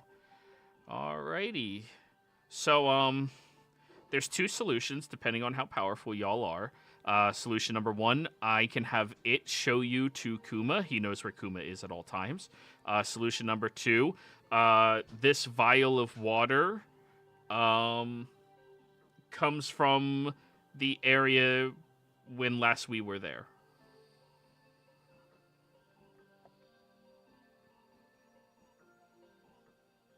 And then you'll see Kuma on the mountains. He usually has a fire going because he doesn't like the cold that much, you know, lizard folk. Okay, you could do the things with the water, right? I can do the things with the water, yes. I just give James a smile and a thumbs up. Alrighty, well, I guess that covers that. Cool. Thanks for your help, James. Are you injured? What? What do you mean? I don't know. You just look singed. You blowed up a little. Oh, yeah, I do that from time to time. Okay. What are you making? Oh, right now? So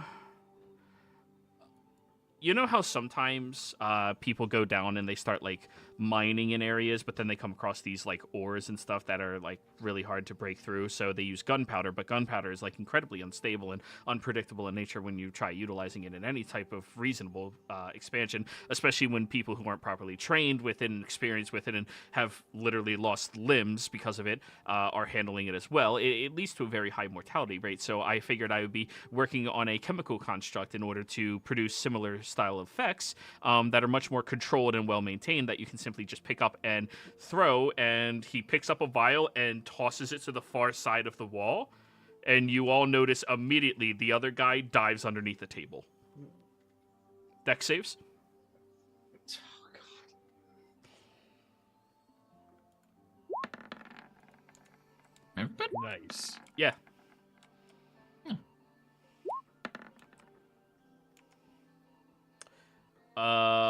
Everybody who rolled a 14 or higher, you are successful. Yay. Everyone else, you get shrapnel from vials on other tables. Oh, shoot.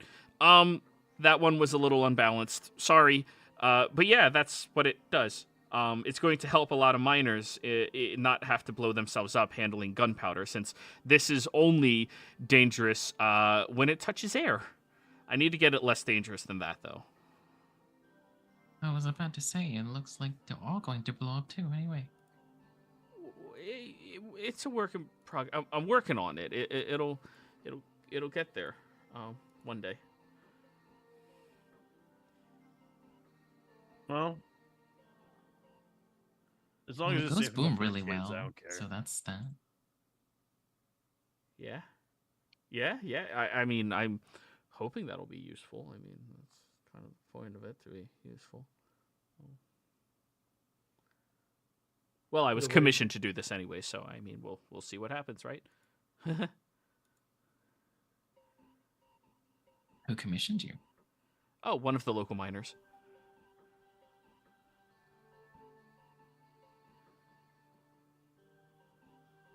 All right. Makes sense. Well, there you go. There's your vial. I need to get back to work. Here, drink this, and he hands you guys all your own little vials. Mm-hmm. Drink these real quick. That'll fix you right up. Okay. Brosco, you slam it back, and you feel all of your wounds sizzle, and then, boom, you're healed. Waiting for someone that doesn't have Broska's constitution to try it before I do. Because I know there's things that Broska can drink just fine that I can't. So question. Does it just heal the immediate damage from the shrapnel, or does it heal the 25 hit points I lost earlier, too? Oh, I guess I would actually have to roll for him then. Let's see. That'll be 3d6 plus 5. 18 total, so you heal an additional 8. It was 10 from shrapnel. Okay. Wow. Was it half if you made your save? Half as much damage if you made your save, yeah. All right. Yeah, those aren't experimental. Those I've been working on those for a very long time. They're perfectly fine. Presumably. Yeah, no. I've been working on those for a while. They're fine. I'll drink mine. Grape flavor. Yeah. And it heals your wounds right there. A little bubbly on your skin, but it heals you.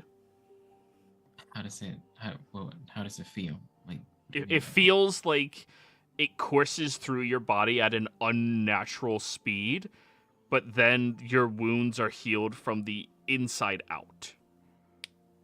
Oh, tickles. That wasn't the effect I was going for. I guess I need to work on that a little bit more. Sorry. Well, it worked. Oh, it did? Oh, good.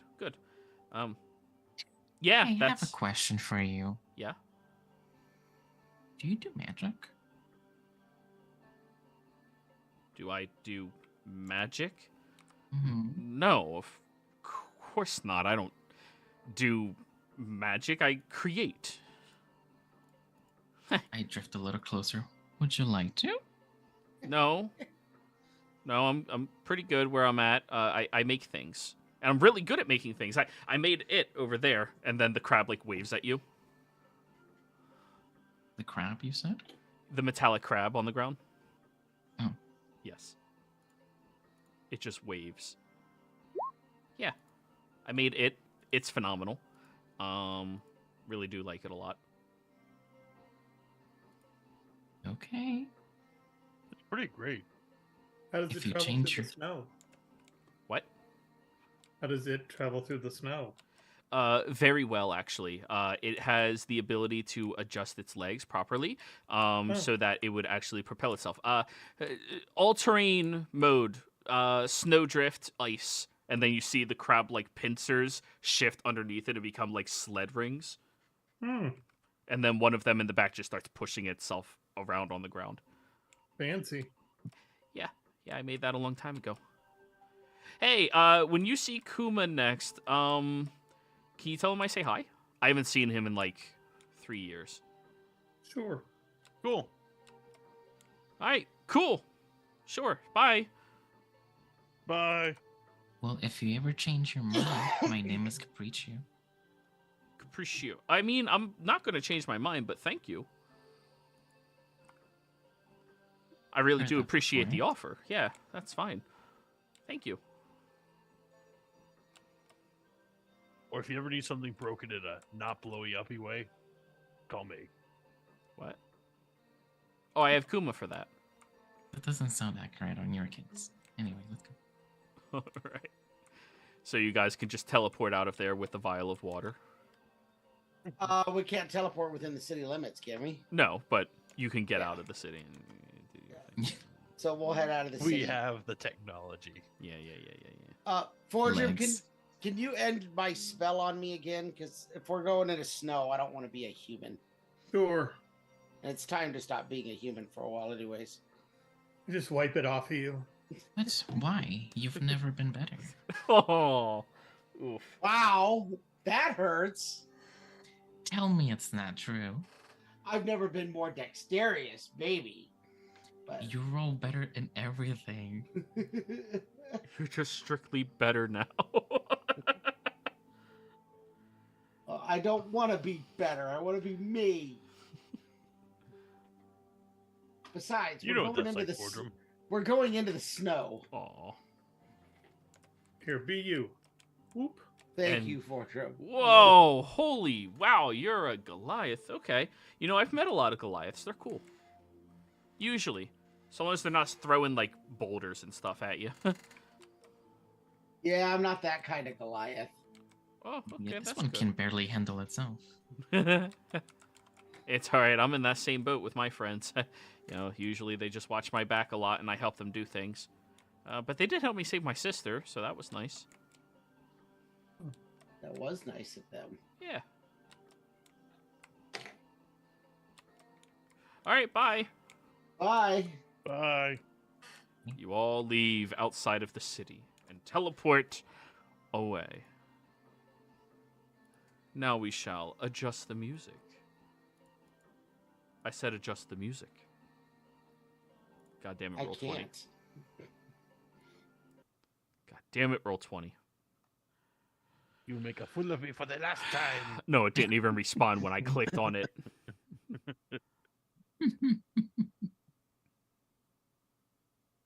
There we go.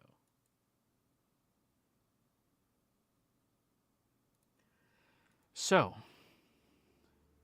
you teleport away, and you appear past the Zenwick Mountains.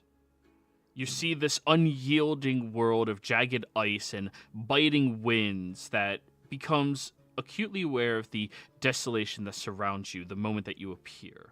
The chilling air stings your lungs and your breath crystallizes as you exhale, leaving a trail of fleeting frost in your wake. Towering peaks of frozen stone reach towards the heavens, their icy, age-worn spires disappearing into the swirling blizzards. The path before you appears as if it was incredibly treacherous, an ever-shifting maze of ancient ice-covered rock formations that threaten to crumble beneath your feet. The distinct, haunting echoes of howling winds and the occasional echoing roar of an unseen predator makes your senses on high alert immediately. You look up towards the mountain range itself. You see towards one of the peaks there's a plume of smoke, a fire, that you were told to look for. What would you like to do? That might be him. Should we make our way? Sounds good. All right. Everybody, you do have to put on your snow outfits. We can all still fly, right? Well, that's 10 minutes or an hour. Yeah, how long is that? I can't remember. Oh, fly? I think it's only 10 minutes. Then no. Yeah, it's only 10 minutes.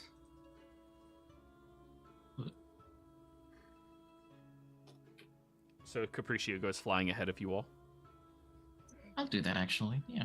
let's do that.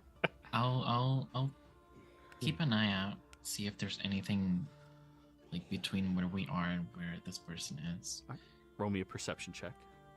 And I'll also check if that person is actually there. 20. Okay.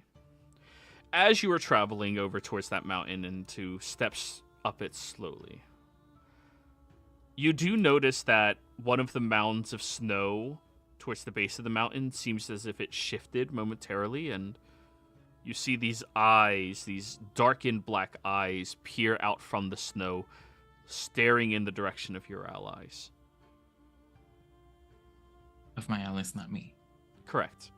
You're too high in the air. How big are we talking about? You would estimate that this creature is fairly large. Definitely bigger than Braska.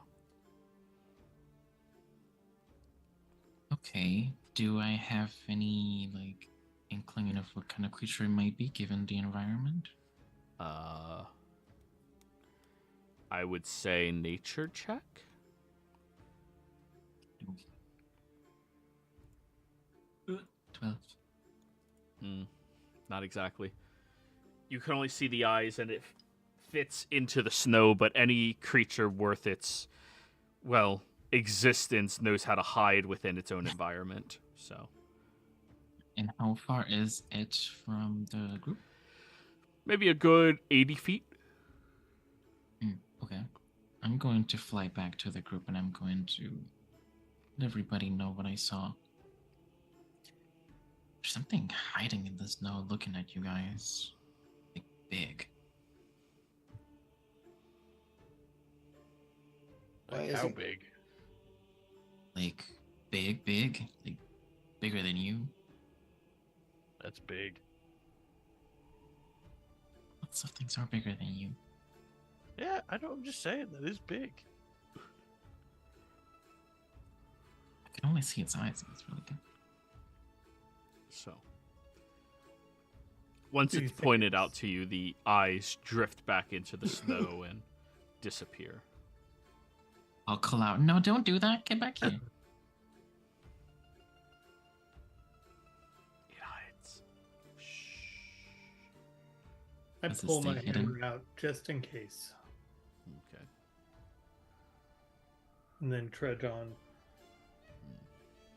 So, now that you're aware that you are surrounded by potential enemies in this area, you start climbing up the mountain's edge. And as you do so, you all see that a arrow sinks down into the ground by your foot, Fordrum. When you look up, there's this horned entity dangling off the side of one of the edges of this cliff, notably standing in a manner that looks completely unnatural to gravity as a whole. Who the hell are you guys? That's I'm Fordrum Braska. or Braska. That's Fordrum.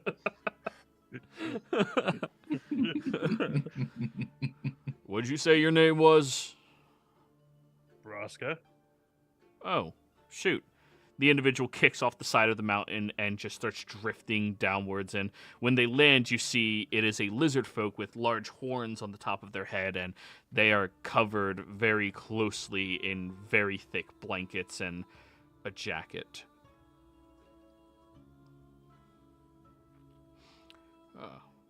How the hell did you all get out here so quickly? You got one of those. James says hi. All right, that makes sense. And he prefers Jimmy. Just most people don't care. But Jimmy's a good guy. Kuma, pleasure. Pleasure. Nice to meet you. Nice to meet all of you too. Hold on right quick if you don't mind. And he pulls out 3 arrows, drops 2 of them, and very quickly into the snowy drift behind you all. And you hear 3 thuds and blood just starts dripping out. Yeah. I look back to see what that was. Oh, don't worry about that. It's just one of the Yetis. They have a tendency that if anybody finds their way out here unprecedentedly, they usually like to cause avalanches and such on top of them, just to make sure killing them is easier, and then they can eat them. I Oh, get is that what that was? Yeah, Yeti. How Yep. do they taste? Not very good. I mean, edible, but not very good. Anyways, y'all are looking for the well. Yep. All right. Well, good news and bad news. Good news is, by the looks of it, nobody's been out here that's of this realm since the last time me and my companions came out here and found it. By pure accident, in fact. It was funny. That's a story for another time. Bad news is, whatever the hell the well is actually, seems to warrant it a little bit of defenses from the outer planes.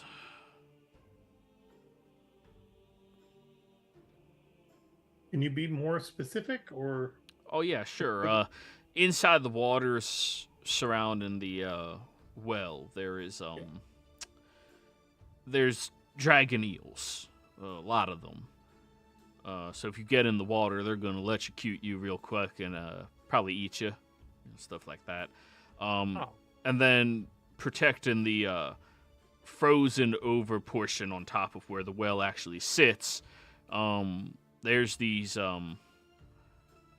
contraption-like creatures. Not sure exactly what they are, but when I got a little closer, one of them punched me square in the chest, and it fucking sent me flying. Did it have a big white gem in the center? Yeah, it did. There was about like 5 of them. Uh-oh. Do you know what this is, Fordrum? Well, we fought something like that back when we were in Islecross. Oh, that thing? What thing? Yeah, what thing? What thing? You're talking about the thing that we only got past because we took control of the... Yep. What are you talking about? I don't know what it does. It's a big robot thing. It's got a white stone in its chest, and it hits you really, really hard. And it seems that magic didn't affect it. It was the protection of a magic school in that area. Like a golem? No. Way more powerful. Way stronger. It looked like a construct of some form or another, but I don't think it was a golem. No. When we talked about it before, it was described as a thing that was protecting the school from wizards. It was sent to... Yeah. It was sent to attack it, and then they managed to capture it and turn it as a security precaution. It's a Marut, if that means anything to you, Capriccio. It didn't mean a ton to me. I had to get that name from the intelligence of the school. Mary? You said Marut? Marut. Yeah, I don't know what that is. You have any idea what the hell that is? Tell you what, that thing punched perfectly where I was moving to dodge it, and it fucking hurt. Yeah.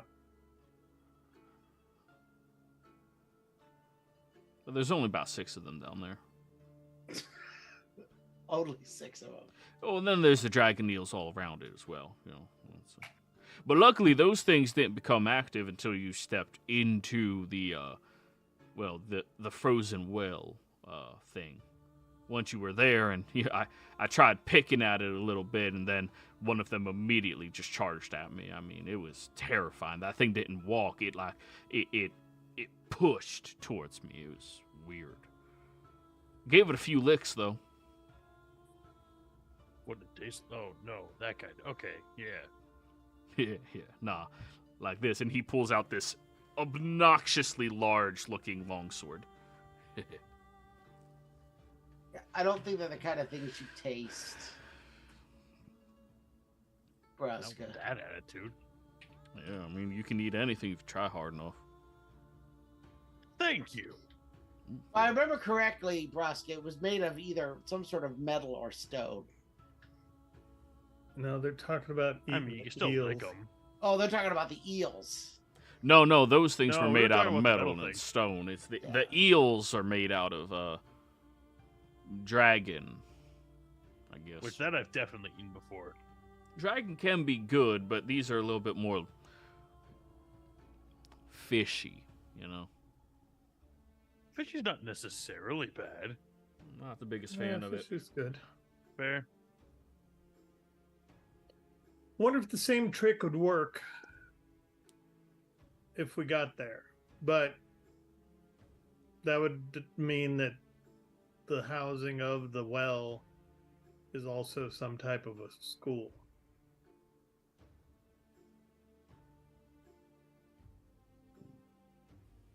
Yeah, I didn't really get the impression that it was. No, me neither. What about I the guess chair, it's though? possible. Well, it definitely sounds like I should take the chair just in case. Yeah. But I'll have to wait till tomorrow to get the chair. All right.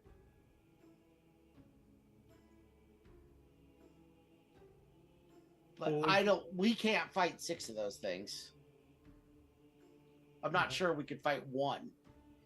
Yep. That powerful? Wait, so you beat one of these things with the chair? No.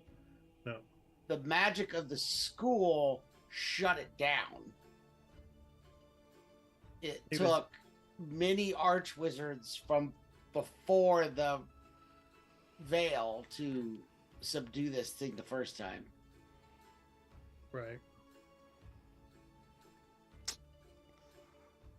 It ripped through us pretty quickly, if I remember correctly. Yeah, I think it didn't it kill. What's her name? It killed Coberta. Coberta. That was her name. What a shame. She died before we even got there, I think. Yep. Okay. No, I mean, like, we were much more powerful than we were at the time. I don't even remember out of character what level we were back then. Probably 13 or so. It was pretty 11 or early. 12. Was it 12 Yeah. maybe? Okay. And you guys did not have a fighting chance against it. No. But you also didn't have Braska or Zorazar, and especially true. not a Capriccio. Secretly the potentially most powerful member of your party. Yeah. Braska's more dangerous in a 1v1. Capriccio is continentally dangerous. Yeah. Globally, if I had sending. Oh, God. Interplanarly, if I had sending, even. I'm never giving you that spell. I'll take it. All right. Well, sounds like you all got a pretty big ask ahead of you to handle it. I mean, I'm available to help, but I do prefer taking payment for my assistance. I'm happy doing this, you know, giving you the information on behalf of the take, but What about just We directions? appreciate it. oh, sure, yeah, it's right over. I'll take you right over on top of where it is. You're gonna have to swim down there yourself. Swim down there. Right. Oh, no one mentioned it to you. It's buried underneath the ocean of water. It's only about a mile deep. There's a mile of swimmable water up here? Depends how tough you are. It's underneath the ice. Okay. I mean, by the looks of y'all, I mean, he's probably going to be fine. He's probably going to be fine. Puts that Braska Argan. You might be a little alright. Some tabaxis are alright with water, others don't like it. Half orcs are usually pretty rough people, so he'll probably be fine. And yeah, your fairy friend might I'm sure He'll y'all probably be get turned fine. into a shark or something. Oh shoot, you're one of them druid things. My buddy's a druid. What's your buddy's name? Silrin. Oh, that guy You know Silrin? from Uthadern? From Uthad. Is that where he's been hiding out? You know, we've been sending so many pigeons and send-ins and everything in his direction. He hasn't replied to any of us. He's Yeah, hiding in Uthadern? All right, I'm going to have to visit Uthadern. Yep. All Is right. that the guy that set up shop there? Yeah. Out, Okay. outside of it, the druid. Yeah. Just outside of town. Yeah. He let Fordrum, when he was depressed, sleep under the tree outside of his place. Yeah. Oh, Silrin's a funny guy, dude. You've never met a druid that nature hates more. It's the funniest shit in the world. I like this. Yeah. Well, I mean, seeing as you're friends with Silrin, I can help y'all a little bit with getting down there, if you want. He reaches into his bag of holding and pulls out these vials. One for each of y'all. Yeah, that'll help you breathe water. So many potions Oh, today. cool. Well, yeah, my buddy makes as many potions as I want. I mean, he's crazy smart. James, you met him. Right. So usually I'm like, hey, man, do you mind making me a couple of potions? And he takes that to me and give me 20 potions of whatever type of potion I want. And he just makes it in like a day. It's crazy. Huh. He could do a good business with that. Oh, he already does. He has a shop over in Iman. He has a shop already in Singorn. He got another shop that they're building in Drinna. He tried putting up shop in Westrun, but he was denied for some reason. Oh, yeah, they have a strong policy about working with people that are ex-felons, so, you know. Lame. I know, right? I mean, who hasn't been to jail before? Am I right? Well, no, not jail. He was for a long time he was a wanted person here in Silria. He kind of blew up like a city block. Oh, damn. Yeah. Was it an accident, though? Sure, yeah, definitely. I mean, some people think he was doing it out of malicious intent because it was also a block where quite a few religious leaders lived, and he's notoriously not a big fan of religions in general. So they thought it was out of malice, but I mean, I'm telling you that, man, there's not an indecent bone in his body. That was definitely an accident. It also killed his sister, so, you know, Oh. yeah. And they still allow him in the town? Well, after the good we've done, you think they're going to stop me from letting my buddy live where he wants to be?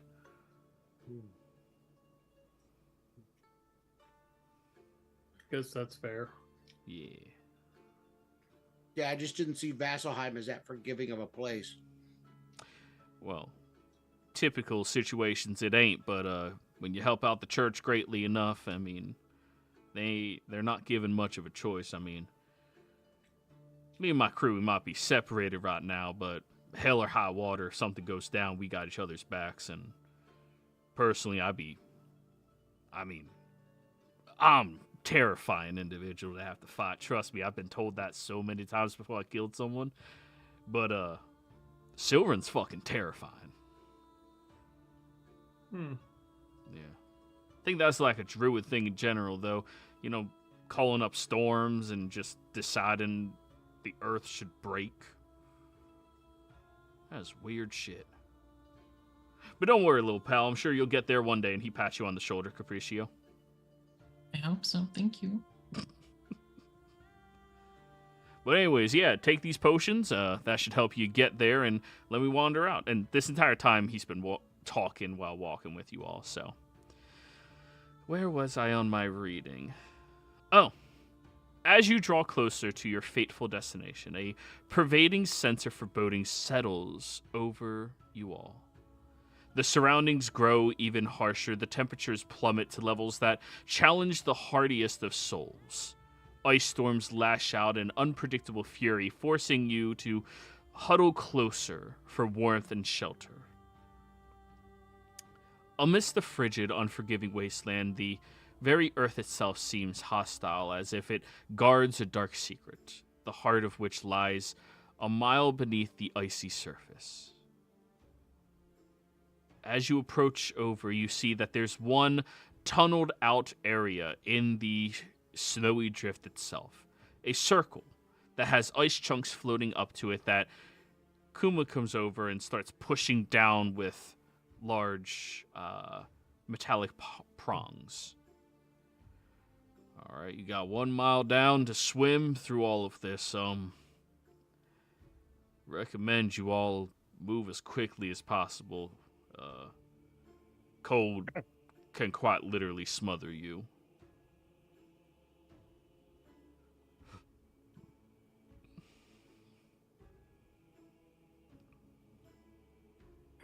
All right, are we heading in there now? Then immediately.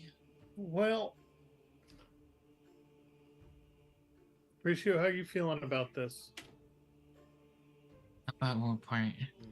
Well, all of it, swimming through water-infested areas, and then what about you, Argon? If we run into Maroots, they're probably gonna want to eat you. Is this something we want to prepare for, like with Chair prior to going down? You don't want to spend a day there running around trying to avoid Maroots, do we? Probably not. Is there? I'll ask him. Is there safe places to camp in there after you make it through the water, or is it danger once you get in there and it's danger till you get out? So any of y'all got a stick or something? Sure, here. Oh, thank you. He takes the stick and starts drawing into the sand, or into the snow. Sorry. Every other game is near sand.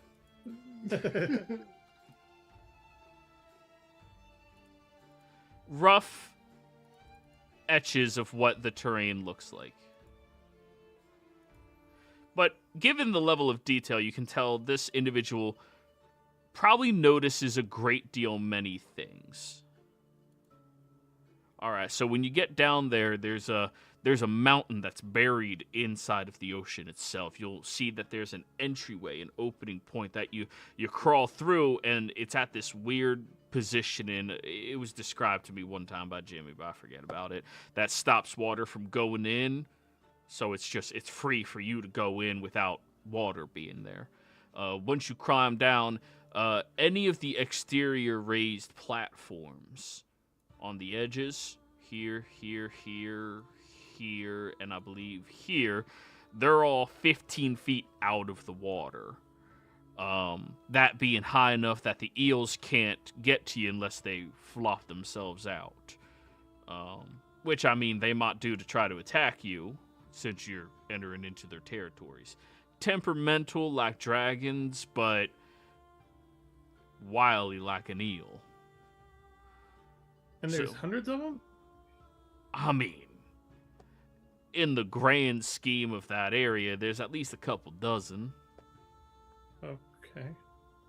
Probably more baby curiosity, ones, but near the surface, you'll only ever see a dozen at most. This potion, I know you said it helps you breathe underwater. Does it help you swim better as well, or just No. Just breathe.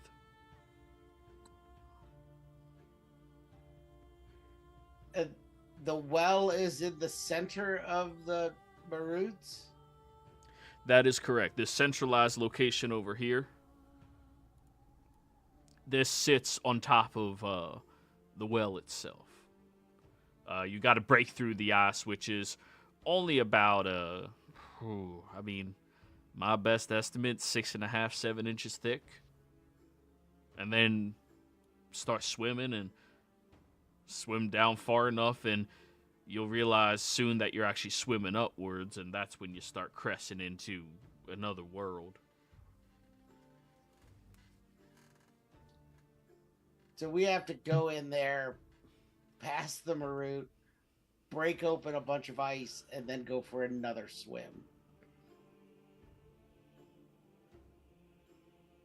Yeah. Maybe the Marut are short down. You said they attacked him. The moment I started picking at the ice, they did, yeah. How long ago was that? Shoot, about 2 weeks ago.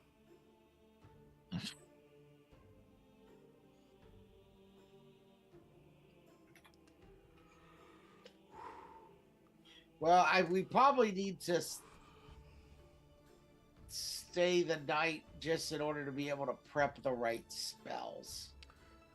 Because I don't know that I have specifically the kind of spells we'll need to deal with this. Not sure that I know exactly what spells will deal with this, but...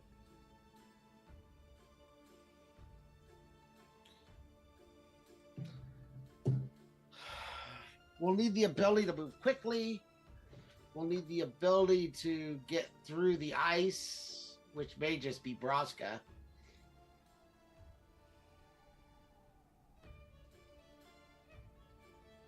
You have a pickaxe on you, Braska? I have an axe. Okay. Kuba will pull out a pickaxe. Here you go. Neat. Yeah, it's better for breaking up the ice. You do a circle, and here I'll show you. And he takes it and starts picking a circle into the ice where you're standing.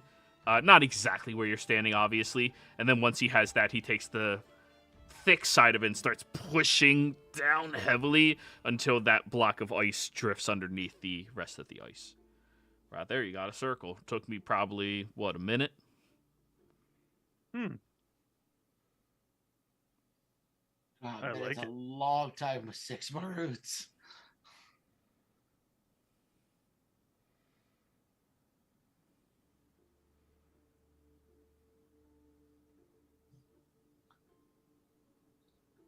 I'm trying to go through my spells and see if I have anything that can help. Argon will sit down on a rock and start thumbing through his spell book. All right. What about the rest of you? Well, we're just gonna be hanging out. I'm gonna give that smut book another look. Okay.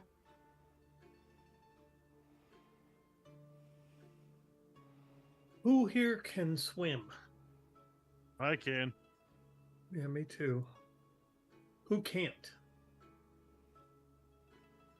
What do you mean by can swim? Like magically can swim like a fish, or just knows how to go swimming? I don't know. Some people. I come from a place where most of the dwarves don't know how to swim.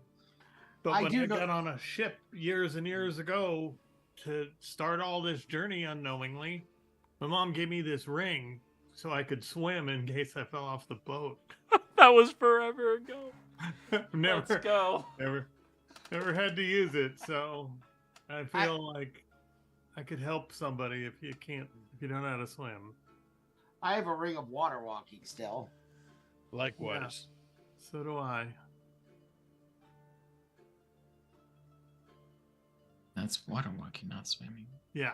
It No, does. I know. I don't think that's going to help us. Yeah, I mean, I know how to swim, but I'm not like, probably Corvus was. No, right. Corvus is an amazing swimmer. Well, I have a bit of an idea Good. for tomorrow. It's not going to be pleasant for me, and it's not going to be pleasant for you.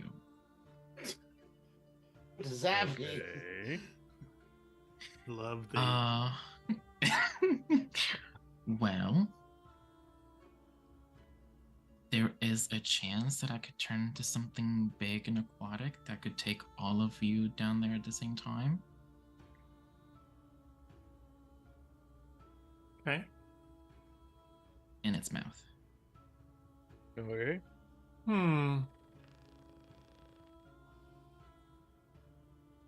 Instead of just holding on, we would be in its mouth. You'd be in my mouth. Yeah, right. I mean, if it works.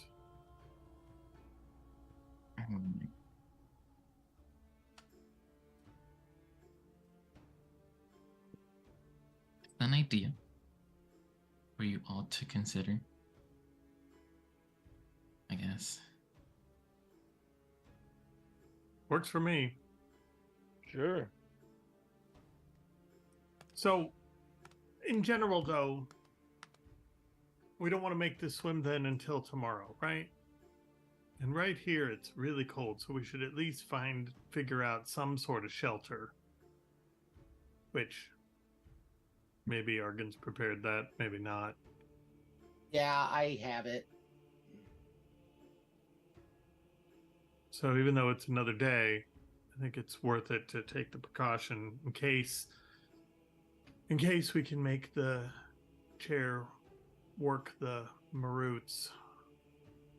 And then we could deal with eels, shocking eels.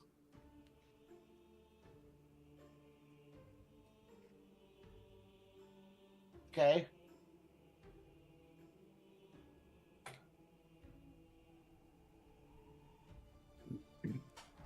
All right. So you want me to put up the mansion then? I mean, I just look around at the snow and at the cold and Capriccio bundled up and shivering, and I go, I think it might be our best bet. Okay.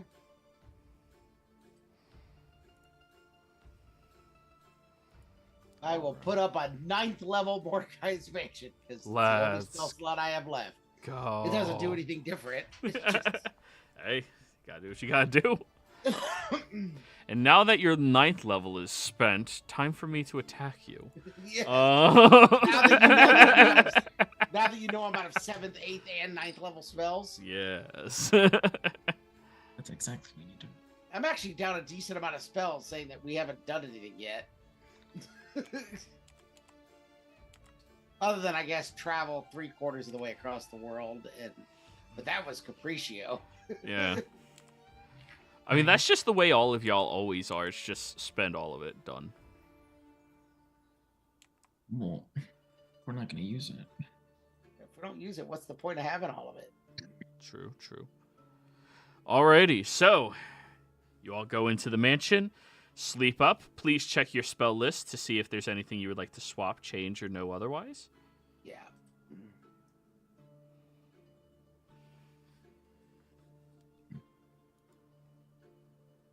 And do we clear long rest? Yeah, you guys complete a long rest. Okay.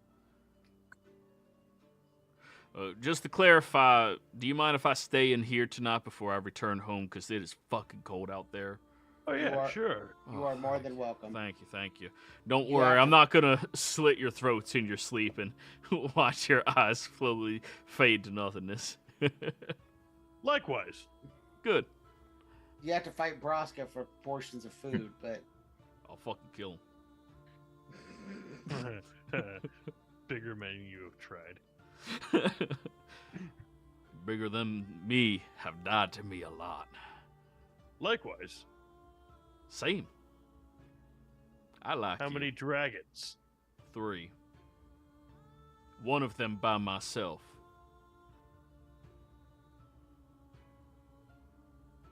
I'm counting.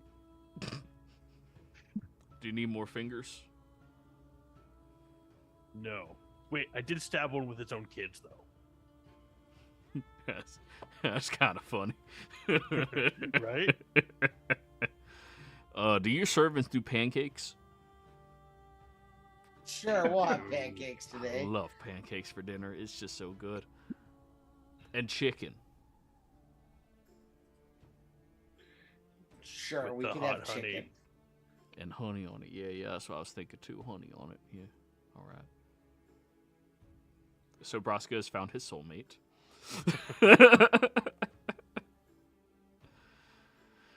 But anyways, morning rolls around. Do you all need another minute or two to situate your spells? I do. Okay, no problem. Forgem, keep in mind with your class, you can do the same thing, forget spells, learn new ones every day. Yep. All right, here, let me change up my spell. Okay, I'm done. Damn, so good. So fast. Wow. By the way, you, half-orc folk, where do I know you from? I don't rightly know, I'm gonna be honest. You look real familiar. Do I? Lizard folk chick.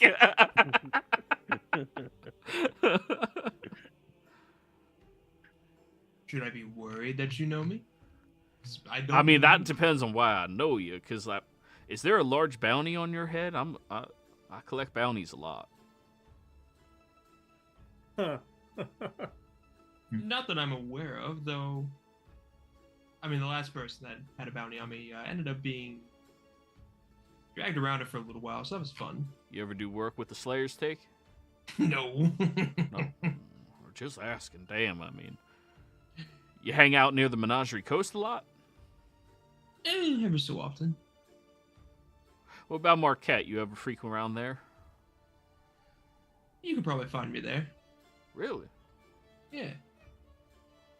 What do you do at your places, man? I'm trying to figure out how I know you. Do you happen to fancy a brothel in Marquette by chance? Eh? Oh, come on now. There's only one real, true, honest to God, perfect brothel there. Oh, you talking about that one where they'll choke you until you pass out? Capriccio, do we have one of those still, or did we discontinue that? No, you guys stopped doing that a long time ago because of the dangers. How long ago was that? Just locked in my chastity for the rest of my existence. Was that maybe a couple years ago? Dangerous if you know what you're doing. I mean, no, but actually probably like a year ago at most. Was it a year ago? Yeah, a year ago. I mean, I've gone to everywhere in that city. What? Wow. Wait, I usually don't go for the guys. No, I'm not. I'm flattered, but No, I mean, if that... Not saying I never go for the guys. I just don't usually go for the guys, you know? it's not your preference. Nah. But you're not opposed to it. Most situations I am, but some guys are pretty, you know? I mean, Like- look at him. He'll motion to Capriccio. As a dude? If I want to be, Holy shit. Good for It's fine. you. Capriccio can be whatever you want. Oh, so you do go to those establishments. All right, that's where I know you from. All right. That makes some more sense. You misunderstand. I don't go to the establishment. Hey, man, there ain't no shame in it. You know, you enjoy what you no. enjoy, you know? No, You do what you misunderstand. love and you never work a day in your life. Trust me. I do what I love, and it doesn't feel like I work when you run the place. Oh, you actually run one of them. Which one? Yeah. Can I get a discount? Let's see how you do today. Shit, I ain't going down there with y'all. Hey, I went up against one of those Mirrors, and I came out fine. Meerkat? Meerkat? You fought a Marut. meerkat? Marut. I went up against one of them Maruts, and I survived.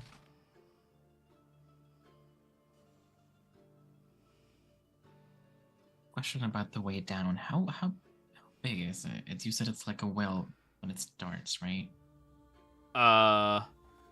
This Like, is what is? a fairly accurate description of the size of the actual well. The hole in there is wide enough that, like, Braska could fit in, but nothing much bigger than Braska. No, I mean like the way down from where we are. Yeah, that opening is only about the size of Braska. Like, a little bigger. Kuma's a big dude. He needs some space to get down.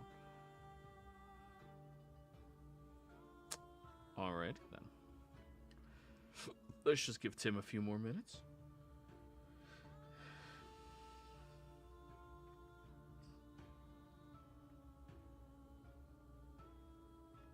So where the eels are and all that kind of stuff, that's pretty small, right? The eels are within the waters outside of the centralized location. The centralized location is completely frozen over where the well actually is, and that's where all the maroots are. The eels are just in the waters around. Yeah, no, what I mean is where we are, we need to swim to get to there, right? You need to swim to a mountain, get into the mountain where there's breathable air, and then drop down, and then you can maneuver around however you see fit. Okay. It's a mountain that fell into the ocean, more or less. Oh, joy. Yeah. Who knows why something like that would ever happen? Mystery Lake.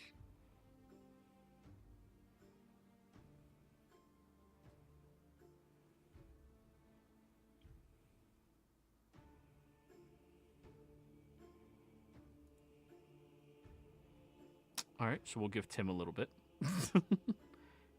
Think he got a phone call and had to step away for a moment. How long does the potion last? 1 hour. And we have to swim for a mile? That's doable. Yeah. It's mostly the freezing cold that you all have to deal with. Those of you that are temporally climated, you're perfectly fine. But Capriccio and Zurazar, it is going to be an authentic, very difficult thing for you guys to succeed on.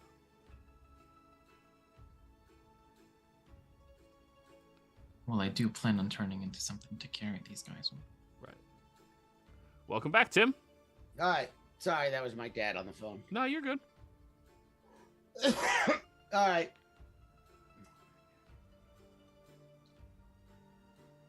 I've got 2 attempts to give us enough time to dig the hole. So. But Dig we the need hole. 6. Yeah, the hole's not gonna. That's gonna take a second. Well, that's not, no, I don't think it'll take a second to bust the hole open. We need to get to the center of it and then start busting the hole open and then go down. I'm hoping the Maroot don't follow us. I'm hoping they're just guarding the entrance. They don't chase people that make it past them. If they chase people that make it past them, we got a whole nother set of problems. Right. And actually, I don't think I'm going to go get the chair. Because I don't think the chair is helpful in this instance. Especially since we're going to be swimming the whole time. And I don't think this is a school thing. I don't think that I'm going to have any power over the Maroot here. The Maroot wasn't native to the school. It was something sent by somebody else to deal with the school. And then they captured it. Yeah. And they captured it. So... And didn't we, and maybe you can correct me if I'm wrong, but didn't we figure out that that was sent by the Allfather a long time ago? To like, Was it? I think so. I think the first one was, but I might be remembering wrong. But that's not here. Yeah, I had to look to see. Oh yeah, it was the Allfather. Yep. The Allfather sent it to the school. So I don't think this is the same thing. So Sure. if Capriccio can get us down there, what about the next set of the swim? Are we gonna do that physically, or do you think that'll be covered, Capriccio? Because there's basically two swimming parts. Well, I will be able to change back and forth for 2 hours. Oh, okay.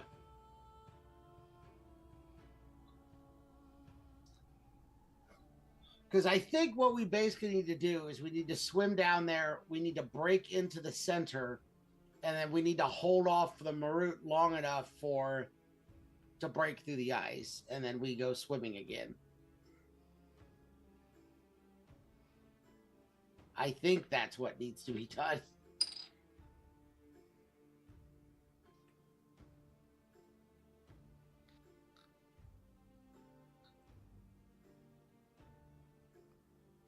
So, yeah, you have to break through the ice, swim downwards, and at some point you'll realize you're swimming upwards. That's when you've crossed over the threshold. Right. That's what he said. That's after we break through the ice. Yes. Yeah, that's the second set of the swim, the second half of the swim. Okay. All right. Do the eels see? Do the eels see? Yeah, they got eyes. Did anybody try like bright light to see if you could blind them? No, our druid didn't try anything like that. He didn't bring up anything like that. Did you try telling the Maruds to please let you through? No, but I did say, "Oh, come on, man!" And then he punched me. All right, that was pretty rude. That would have worked. Yeah. Like, if I ain't fucking with you, why are you gonna fuck with me, right? Like, Exactly. I mean, it is fun, but yeah, exactly. I mean, there's a time and place, like, this ain't a bar, buddy. I'm out here trying to explore. Fair.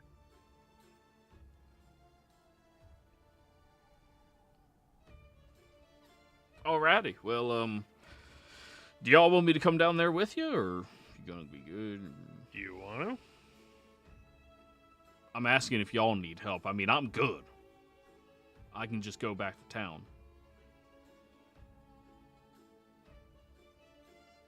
I think we're fine. I don't know that I want to expose anybody else to this. Yeah, I would offer that you don't need to follow us. Very well. But thank you for Can offering. I ask why y'all care so much about it? I mean, we've been there, and it was just, the other side. Well, it's the other side we're interested in. Yeah. Right, but what's even over there? Because all I saw was, like, this frozen tundra thing. We have to get to nothingness. What? I know. I don't mean to be cryptic, but there's dangerous stuff afoot, and sometimes not knowing's better than knowing. Most of the time I don't know what's going on anyway, so, yeah. Makes sense. My thoughts exactly. All right. Best of luck to you guys. Braska, nice meeting you, buddy. You too. And, half-orc guy, I am going to come by your establishment one of these days and give me a nice little discount. I'll consider the discount if I. You know what? Zurzar's going to flip a coin real quick. He's going to catch it. He's going to look at it. He's going to put it away.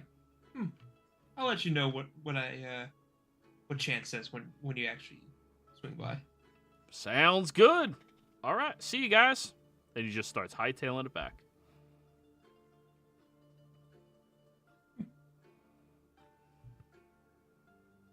You need to carry around like little VIP cards, Zurzar, so you can.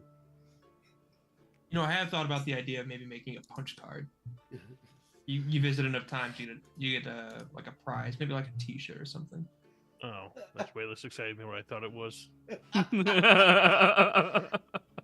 don't think Zurzar wants to get into the buy 10 get one free part of the business. Yeah, that's bad for business. Anyone who says that's a good form of business to get revenue or more people to come into your doors, they're stupid. It's fine if you're selling ice creams. It's when I'm not selling ice creams. Yep, no, I'm just saying there's applications. Well, I mean, technically, if you want an ice I cream, mean, I now have a cart that can be filled with ice cream. that's a fair point. Have you just been carrying around the brat cart this entire time? Would you be surprised to No. find out that yes, you say? So you guys also have a cart at your disposal. See, breaking through the ice is going to be simple. Just throw the cart through.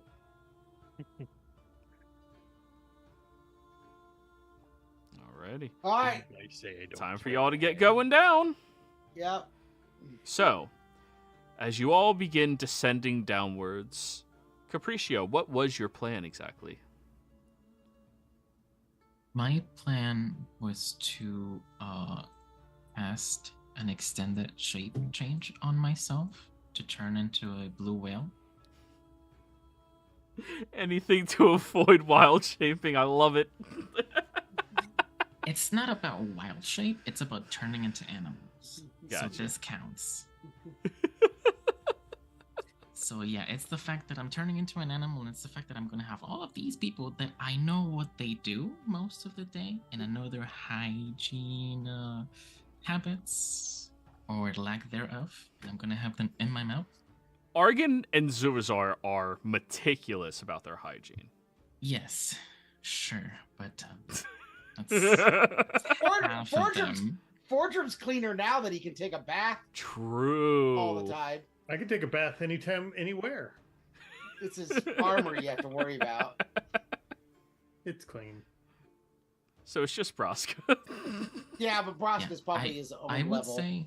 I would say still use the I potions. am seasoned to perfection. Use the potions just in case. Is that what you're saying, Capriccio? Well, yeah, because if I open my mouth to let you out and we're still in the water, you're gonna choke. And there's probably gonna be water in my mouth, so you're gonna be in water. Fair. I mean, I can breathe underwater. Well, I Okay. cannot, so I will drink the potion. Neither can I. I'm going to drink the potion as well, just in case. All right. That will I.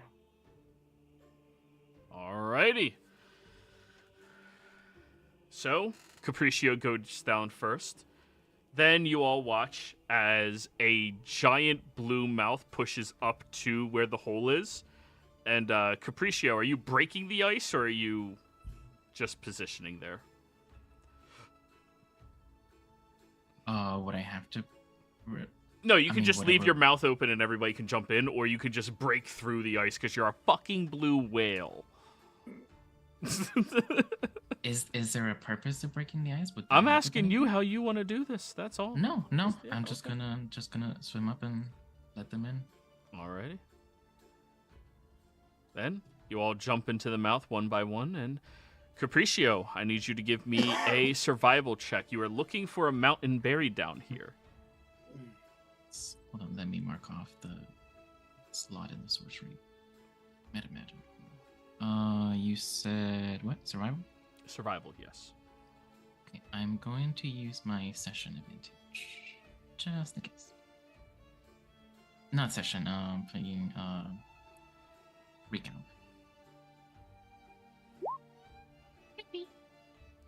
20 is fine. Navigating through here, it is very clear waters, but even despite, and please remind me if anybody knows, blue whales are not Arctic creatures, correct? They're just, No. they're more like Atlantic. Blue whales? Yeah. Yeah, they go from Alaska down to Mexico. Oh, Yeah, well, Alaska. They're That's kind of anywhere they want. go where the fuck I want. So, Respect. as you are traveling down there, you feel the cold of this depths, and it bites a lot less than it did up top. Now it's much easier for you to navigate through. Also, just for reference, this thing is gargantuan. Yes. Huge. However, amidst this frigid, cold depths that you are heading down, you can feel that there's something hostile down here. You can feel that this well you are aiming towards has a presence, an aura to it that is destructive and dangerous. You venture into these waters deeper and deeper down, and everybody else, you are just shivering inside of Capriccio's mouth. You are in a location that has not experienced any amount of warmth inside of it for ages, and it clearly shines through. You venture over towards this mountain, and you can see that entryway, Capriccio, but there's no way in your whale-like form that you are going to fit in there. Right. So it will be about this point where I would have to open my mouth and let them out. All right. As the water floods through everybody, I need a con save from all of you other than Capriccio. Advantage to those of you that have resistance to cold or high altitude treatment.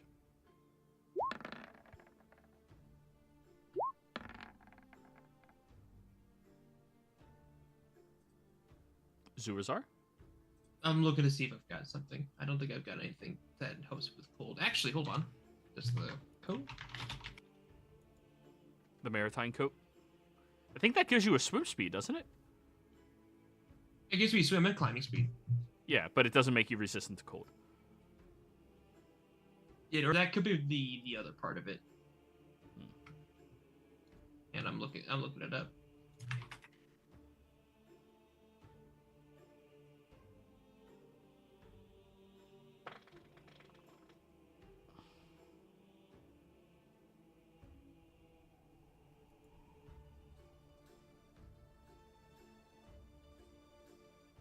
Oh no, it's just the acid damage. Okay, never mind.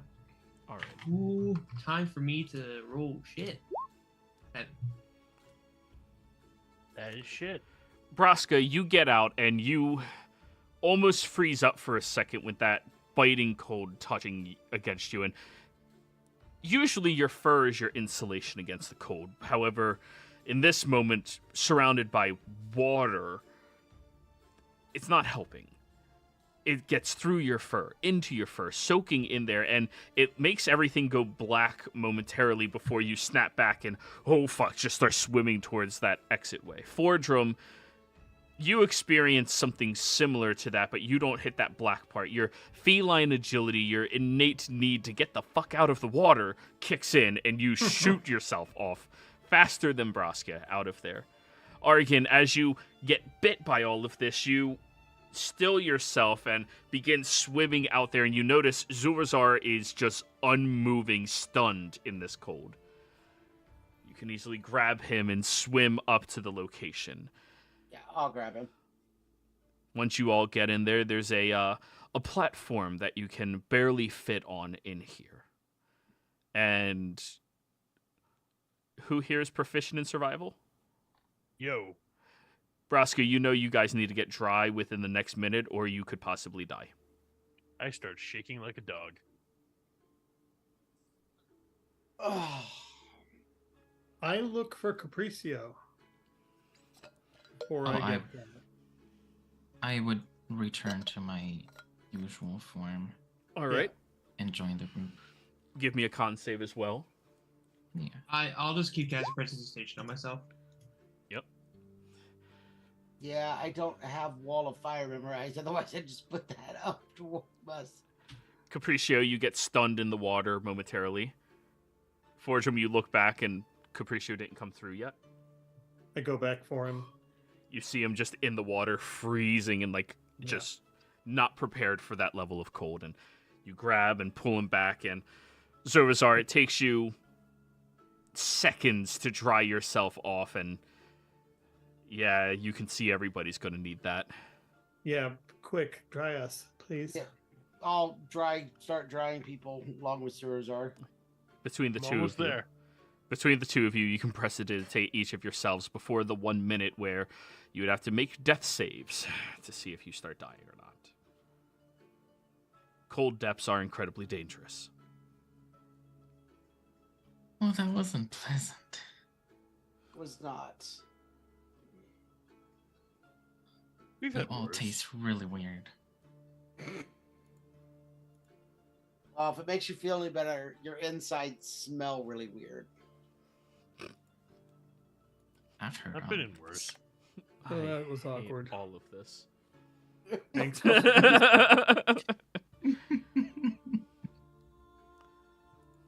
So, now that you're up here, you all know exactly where you have to go.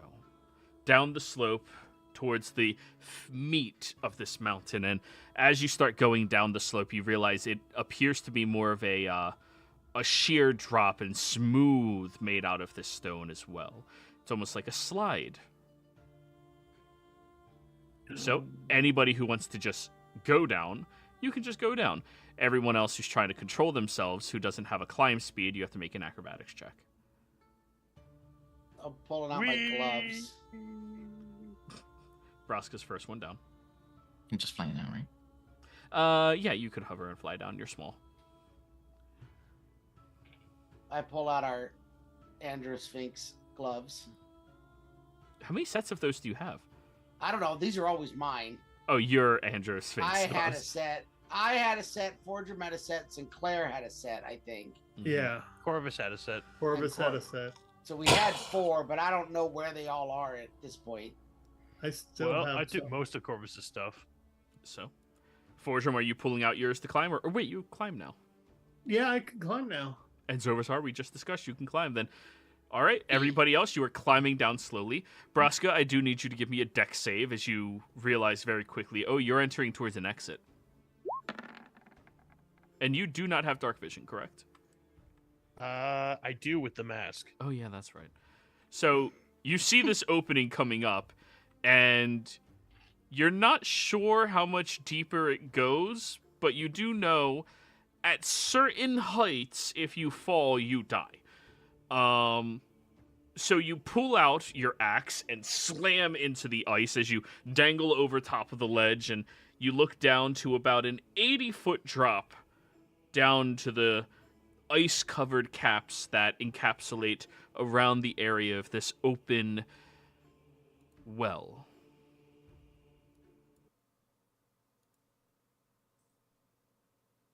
Neat. I'm assuming it's pitch black in here. It is, yes. Okay. I'll tap the little diadem on my head and cast light on it so that I can see. All right. Braska, I now need an athletics check from you to climb down the 80 feet onto the platform. You would be entering in towards this slab here, so you can place yourself. Where? And also, I'm going to turn back on the dynamic lighting now. Ooh. Where was that? Here. Ah, my screen just went black for the second you did that. It should be bringing you... I'm just going to put you there. There. You're down here. Ah. Are we all there? Not yet. He went down the slide, so he got there a lot faster. But Braska, the moment you get down here, I need you to roll me a perception check.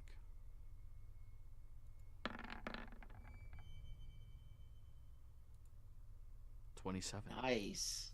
About as good as it gets.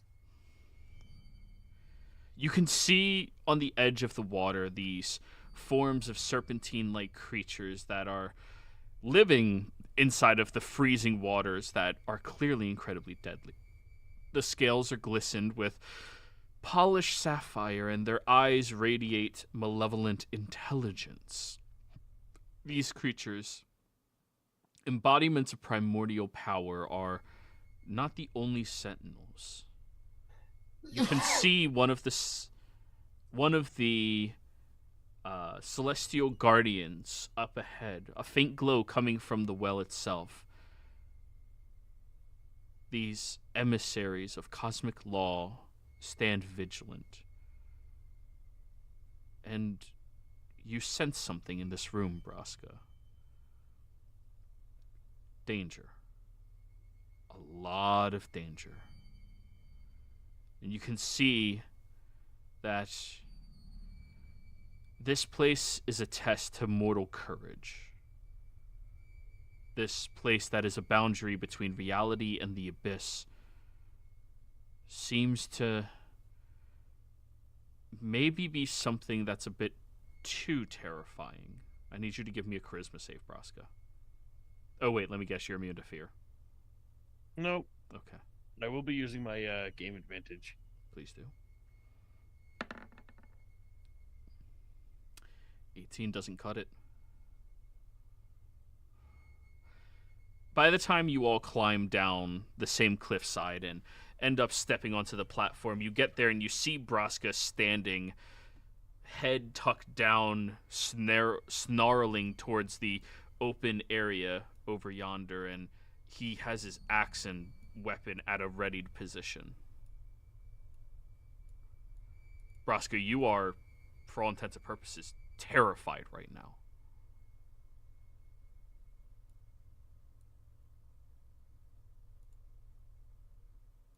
Am I standing right where I am? Yeah. So I have that. Oh, aura of nobody can be afraid. Yeah, looks like. All right. The moment you step out, Braska, you can begin to move a bit more freely, but you feel that presence down here. Okay, big guy? This place just kind of got in my head for a second. I'm okay now. Okay. Yeah, this is scary.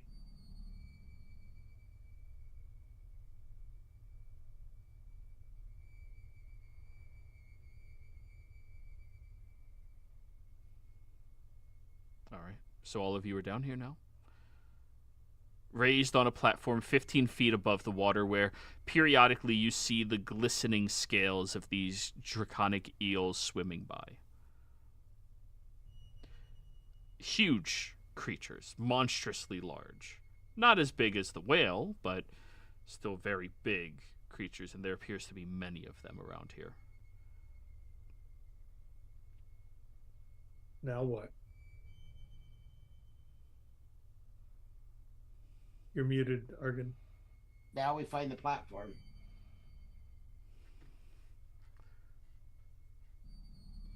It should be. Do I have any idea where I'm at in reference to? Because he drew us a map. Did he tell us where we land at, where we come in at on that map? He said there's many different offshoots to around it, so roll me a perception check. Let's see.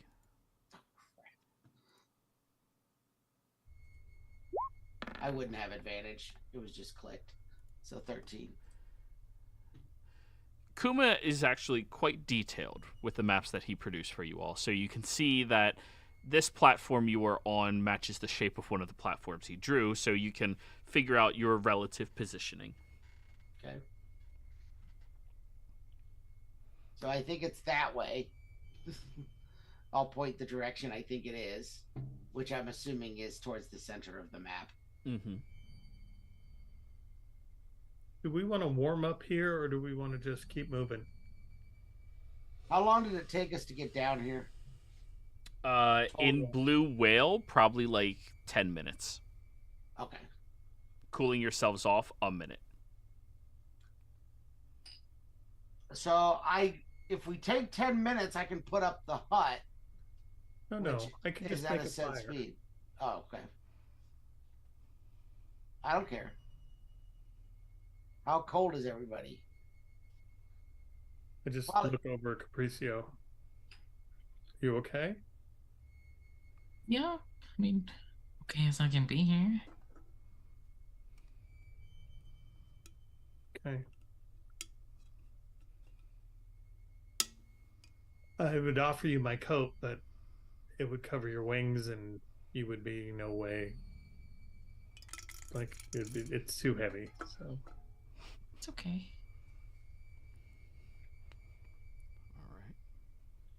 So, everybody, the map is yours. Start moving around as you see fit.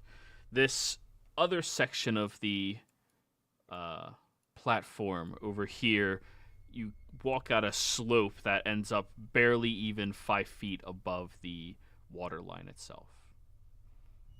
I will cast Fly on myself, Braska, and Zurazar. Alrighty. Whee! Well, then you guys can freely move about. So where do we feel like we need to go? The way I'm going. Okay. All right. I'm just being slow about it. As you are moving through this area, Braska, you notice down inside of the waters that one of those creatures are staring at you with those weird, intelligent eyes as you're flying above their heads.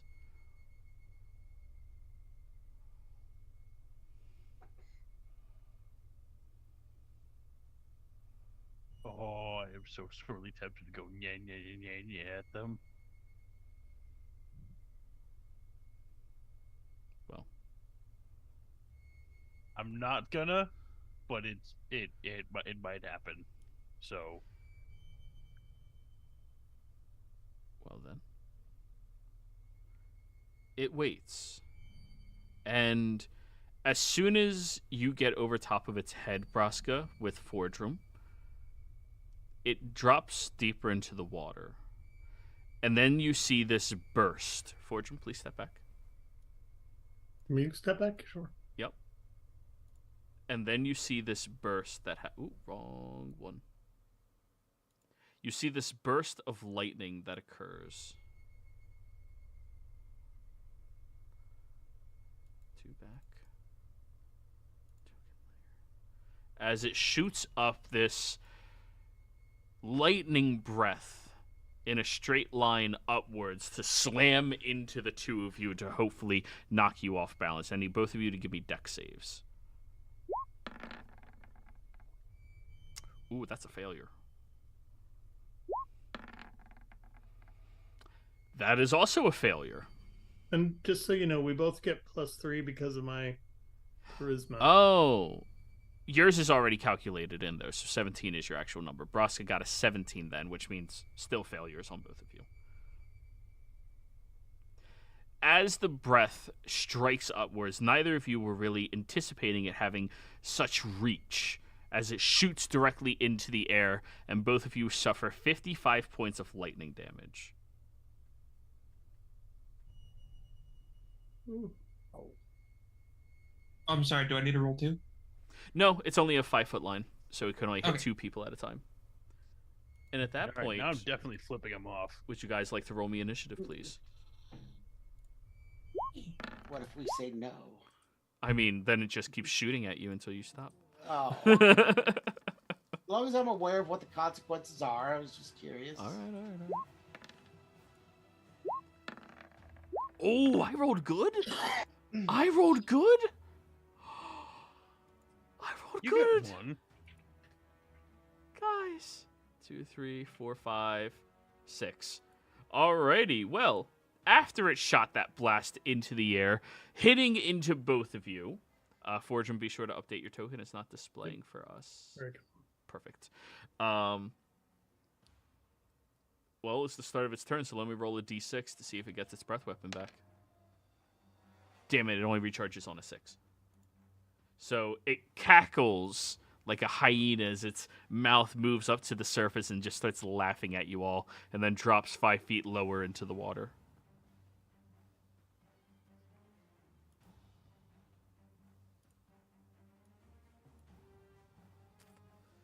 It's at this point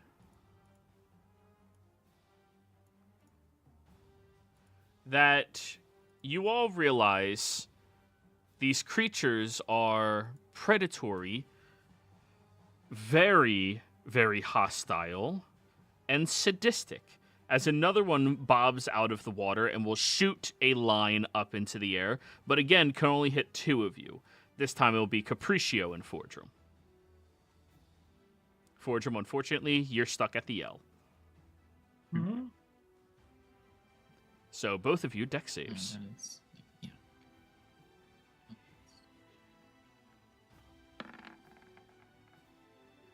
You are successful. 16 is a failure, Capriccio. That is going to be 55 points of lightning damage. And the creature... I'm going to absorb elements. Perfect. Then the creature moves back into the water a little bit, only 5 feet beneath the surface. All of you can see them clear as day. Capriccio, it is now your turn. You'll have to sort the initiative. Yeah, you 'cause haven't. I had to Oh. add my bonus after the fact. I had to manually type it. So No problem. Argon. they're sitting just below the surface of the water. 5 feet beneath it.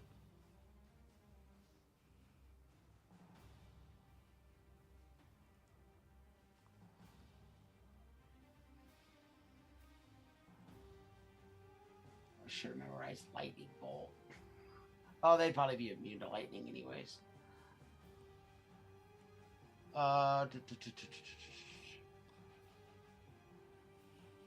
Screw it. I'm gonna try and banish. Oh wait, no, 'cause I can't. I can't cast anything that requires concentration or will fall. I mean, you can. It could. I'll allow it. That's so kind of you, Joey. Come on. You're so generous. I'm just gonna throw a firebolt down into the water to see if I can even hit them below water. Which one are you hitting? The one that attacked Capriccio and Fordrum. So this one to the south. Go for it. Oh, actually, I'm sorry. The only one I can see is this one. I Oh. didn't realize the other one was on the screen, so it's that one.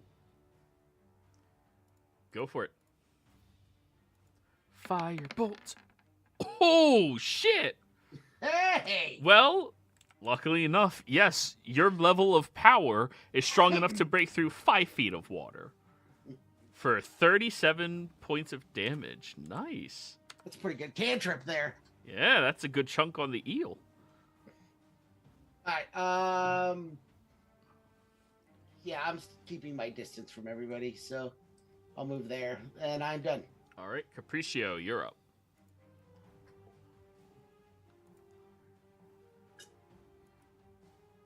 Oh, I was muted. And you said they're just below the water, right? 5 feet beneath it. You can see them clear as day, though. Alrighty. I am going to use my action, and I'm going to turn into an adult white dragon.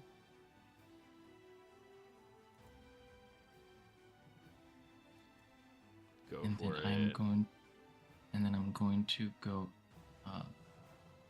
I'm going to like just kind of hover right on top of this one.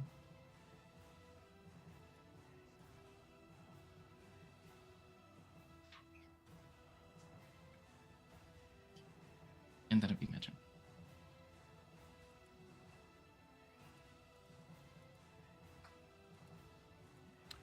Here you go. That is your adult white dragon sheet, Capriccio. Don't remove yourself from the map. No, I put myself on the corner. All right. Easy. Thank you. Zurazar. No problem. And make sure in the future, any creature you transform into, your character has a justifiable reason as to why they know it exists. Okay? We fought one.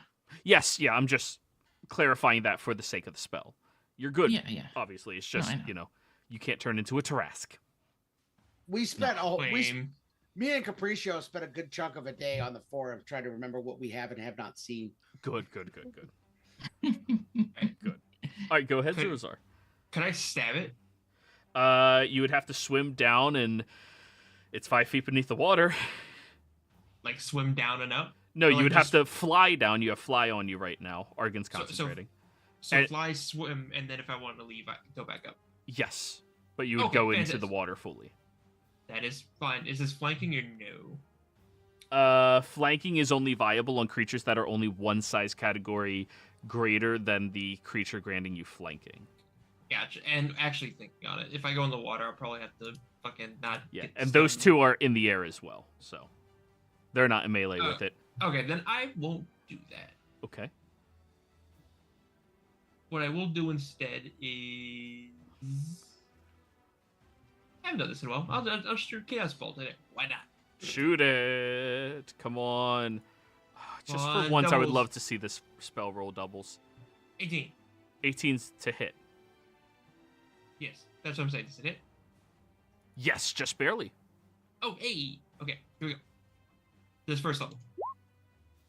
Damn it! You got double threes. You got double threes. No, I didn't. Oh, that's the sneak attack. My bad. Hold on. That's fine. No, you don't get it's sneak attack either on. fire or acid. It is acid. Take that 5 points of acid damage. I fly like 30 feet up in the air. This is disappointing. Flipping it off. I don't know why I took this spell. This spell's actually the worst. It's so bad unless you roll those doubles. Then it becomes ridiculous. But that's such Guaranteed if I decide to press it again, I'll roll doubles. Let's see. Ooh. No, I can't. See, I rolled doubles for the last D8 and then the D6. Like without fail, it's honestly just baffling. it's an interesting spell. All right, Zurazar, all done, right? That is me done. Fordrum. Okay. I do this, Channel Divinity, he makes a wisdom save. Wisdom save? Yeah. All right, let me just make sure it does not have anything like that. Okay. Wisdom plus 5. 15. That probably makes it. Your spell save is a 17 now. Yeah, it is. Okay. So, He's frightened and doesn't move. And I think when they're frightened, does he not want to move and not want to attack anymore? its speed is 0, but it can still attack. Oh, which one did you do that on? Abjure enemy is what he did. No, which one? Which one? Oh, did you do? choose one creature within 60 Oh. feet, the one beneath you? Yeah, the one beneath me. Okay.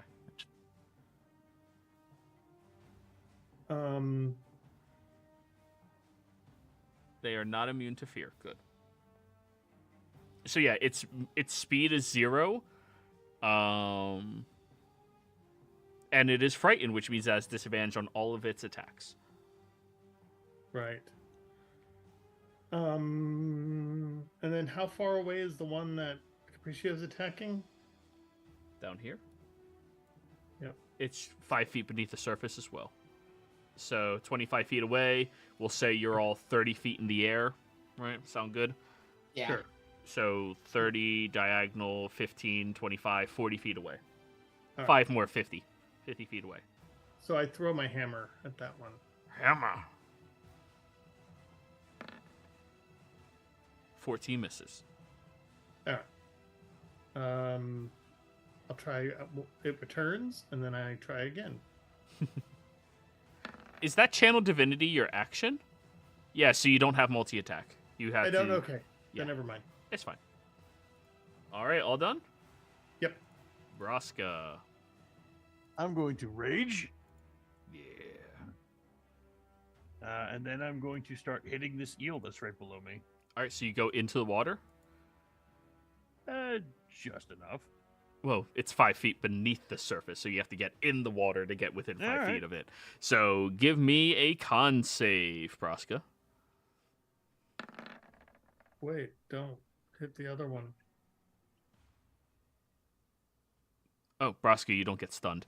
Are you going to listen more? What's listening? I'm already hitting this thing. Go for it. Give me your attack rolls. Do you have a swim speed? No. Disadvantage. Reckless. Go for it. 26 hits. 23 hits. So 24 plus 15. 39. Alrighty, it looks a little hurt. And that's my turn. Next up, the eels would go. Your channel divinity ends, Fordrum. It does. Okay. Well, yeah, until it takes damage. Yeah. Right. So this is the first eel. This is the second eel. Neither of them recharge their breath attacks. This one in here is going to attack you twice. Is first going to bite you, Braska, with advantage, 22. Hit. That'll be 26 points of piercing damage, 5 points of lightning damage, and you have to give me a Constitution saving throw. You're good. And then it'll tail slap you. 32 to hit.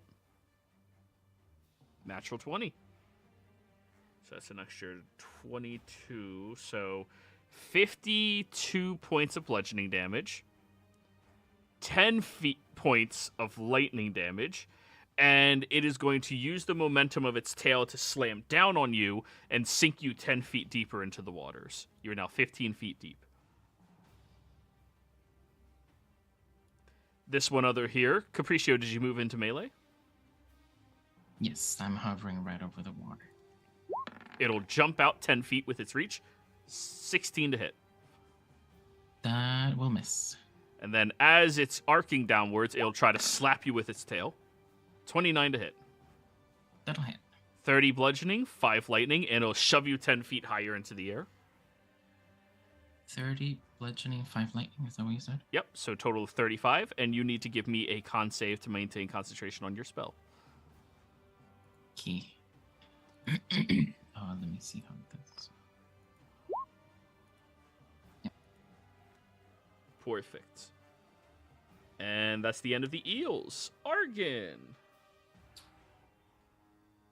Yeah, I'm saving spells.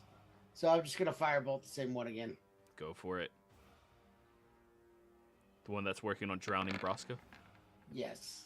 12 misses. Oh, that was... I guess that's the revenge for the 20. Yeah. Yeah, I'm going to move a little bit. And, oh, there's one over there. Oh my god, there's a dragon! Yeah, a white dragon. I'm done.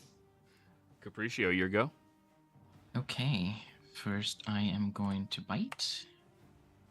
Ah.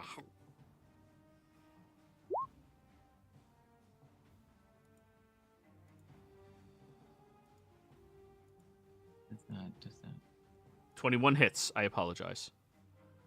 That's going to be 17 piercing and 4 cold. Ooh, 17 and 4 for a total of 21. Wait, are they resistant to cold damage? Let me see. I don't know. You're immune to cold damage, right? I am. Yes. Yeah, so you can be in the water, no problem. All right, yeah, it takes the full damage. And then I'm going to claw twice. Go for it. We love 22 and 23. Hell yeah. What's your Those hit, damage? right? Yeah, because they're high. That's going to be 13 each, so 26 total. Oh, sorry. When you summon a creature, we use static dice.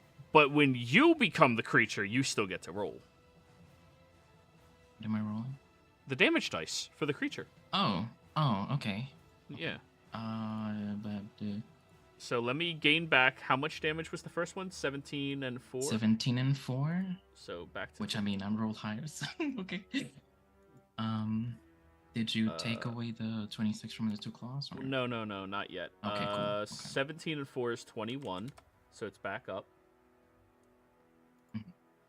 And then you did 16 and 4, 7. 3. 4 plus 3. Fuck. Huh? 23. Minus 23. Nope, not...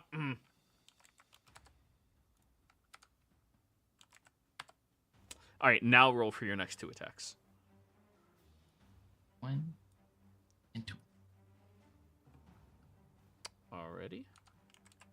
And then, let me see one quick. Might as well try. I'm going to use my Frightful Presence. Ooh, so both of them give... Wait, that's your full action. No, I'm pretty sure it is. Let me read. it says the dragon can use its Frightful Presence. It then makes 3 attacks Oh. with its claws. Okay.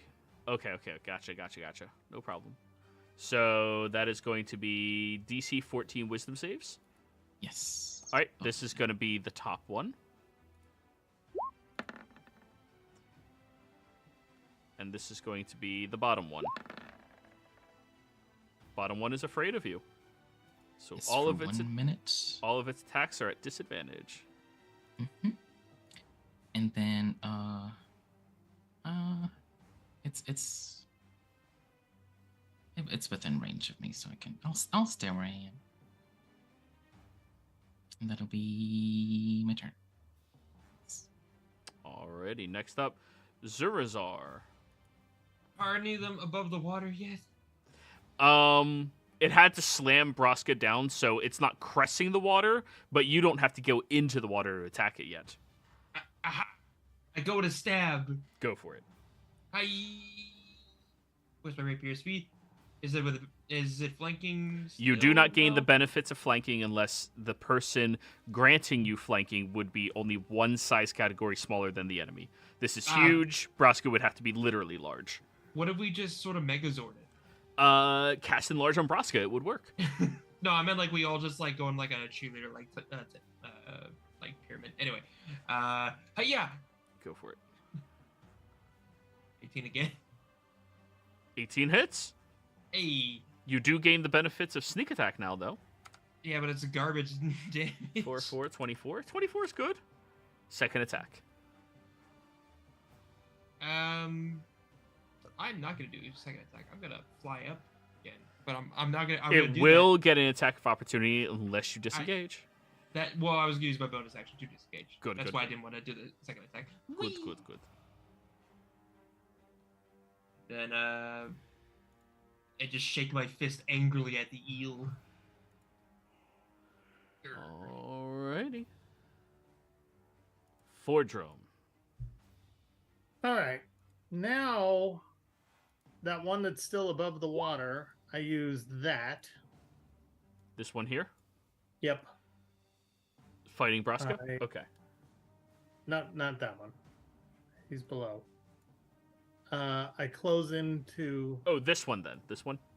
no, the This- one that's right up below. Yeah, me. yeah, yeah. That's what I meant. Okay. Yeah, that one. Yeah, okay. As a bonus I- action. Bonus action, Vow of Enmity. Yeah. I move, swoop down, and I'm gonna slam him with the gavel. You have advantage on all of your attacks. It's like rage, but holy. Yep. All right, 23 hits. Okay, so and then I'm doing a searing smite on that. So, Searing Smite is a bonus action to cast, which Oh, you it would have is a had to have cast? done last turn since you just Vow Enmity as your bonus action. okay, never mind. Then just my regular smite's fine. All right, so... Oh, you didn't actually roll it, so that's good. 26. Oh, it's Right. looking really hurt now. Yeah, and then I hit him again. Do it. 23 hits. And then that. 24 more. Nice. And then, real fast, I move up away from him. Like, well, you said I was 20 feet in the air, So you just got into melee to hit him a couple of times, yeah. so then I can move away, because I can go like super fast. I'm a You can Cat do nap. 40 more and get back so I up. can 40 feet up in the air. All right, it will take an attack of opportunity against you with the bite. Well, wait a minute. Before you do that, I think I don't incur that because I have. When you hit a creature with an opportunity attack. Okay, hold on. Got so many things that I can do now. It's crazy. Yeah, you get an opportunity attack. All right, bite. 29. Got me. Alrighty. That'll be 26 piercing, 5 lightning, and con save. Okay. Is the it's the eel that's right below him, right? Correct. Then he has disadvantage because of me. 23 to hit. Well, then a 23 still hits. Okay. Oh, okay. All right. 23 con save. You're perfectly fine. You just take your Okay. damage. What was your damage again? I'm sorry. 26 piercing and 5 lightning. Okay, so it's 31. All right.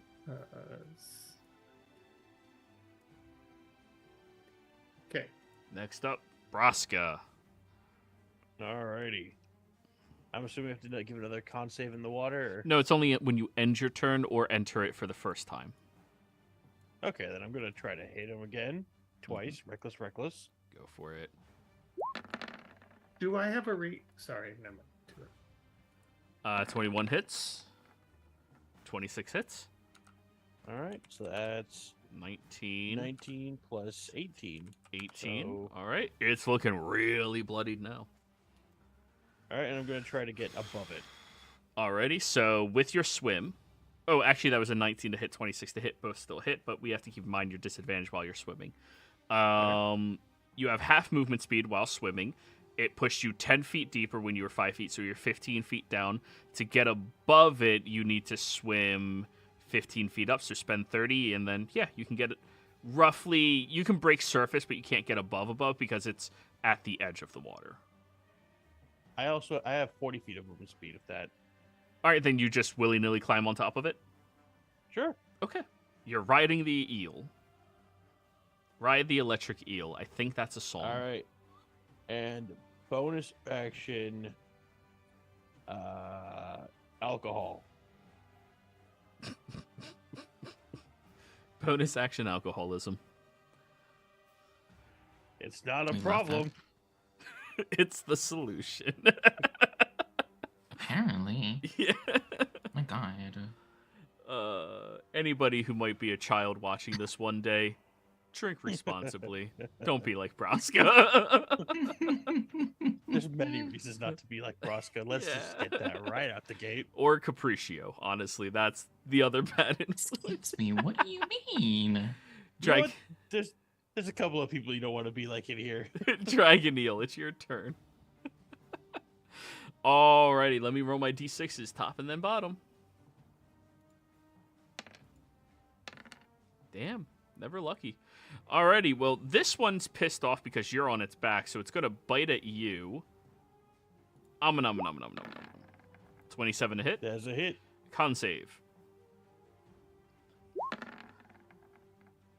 Oh, damn. That's a failure. 26 piercing, 5 lightning, and you are now paralyzed. Oh, I don't like that. Oh, wait, what about with Forgeum's +3? 18, you just barely succeed. Yeah.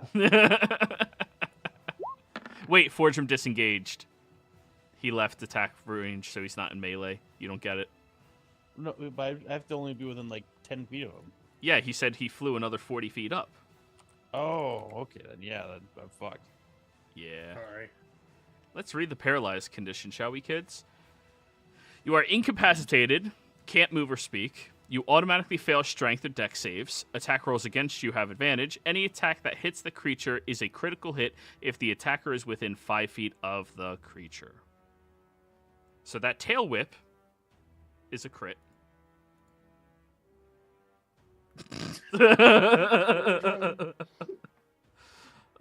You got so secure for such a short time.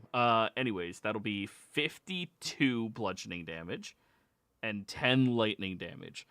And it will use that momentum to flip up and slam you back into the water 10 feet. This one over here is going to bite at the dragon. 24? Well, 22, because it has its advantage, but that does hit. 22. All right, that'll be 26 piercing, 5 lightning, and con save. The 32, right? Mm-hmm. And then If you have no resistances, it is 31. 16 on your con save? Ooh, you are paralyzed.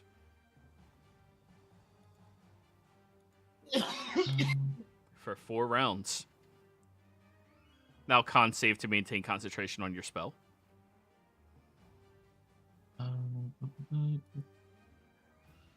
Spell still up. 3. Now it'll tail whip you. 18? That just hits.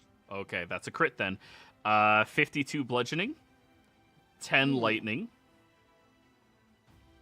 And it'll do that to like slam you into the water as well. So that's a total of 62. You have to give me a con save. DC, so 62 halved is 31. Or a natural 20. Yeah, it would have to be a net 20. So let's roll it. Come on. No. You are no longer dragon. Okay. Ball the dragon. Dragon Ball Z. Now it's just you inside of the water, Capriccio. Argon. All right.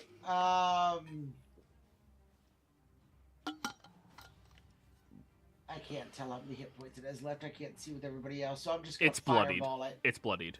All right, I'm gonna fireball it. Go for it. I'll center it over it, Forger, and Braska because I know they're both immune to fire. Fortune, are I you just still wanna immune make- to fire? I'm resistant. Okay. Learning Oh, I thought- experience. Did you not have the gloves anymore? I got the gloves, but that doesn't give me immunity. I was immune because I was a forge cleric. But Oh. Learning Well, I experience. guess I don't know that. Nope. So, I'm going off to old information. Dex save for the eel. Oh, that's the wrong spell. It failed. Sorry, I cast. Oh, you're fire bolting. No, I'm fireballing. I Okay, hit the okay, wrong thing. okay. Somebody puts his things in alphabetically, unlike the rest of us. 23 fire damage. It's still up, but it's looking really rough now. Did you blow that up like down on it? Because I am 40 feet up. Oh yeah, I would have been down on it. So I guess Fordrum probably wouldn't be hurt. Yeah, just Fordrum and Braska, but Braska doesn't care Yeah. about fire. The Right. fire never bothered him anyways. So I save for half or no?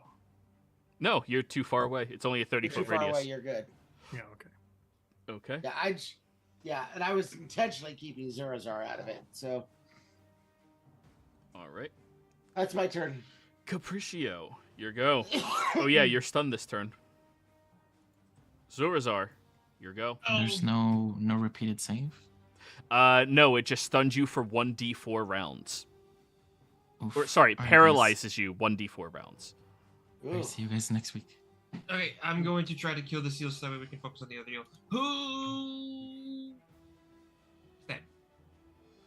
24 hits. Hiya! Whoa. Oh yeah, that Haya is definitely enough. You managed to kill the first of the 2 eels. And I hop up and I will fly on over towards this one. You see the other one, and Capriccio has that look, the same look that he had when Fordrum dragged him out of the water, and that other creature is now circling him like prey. So,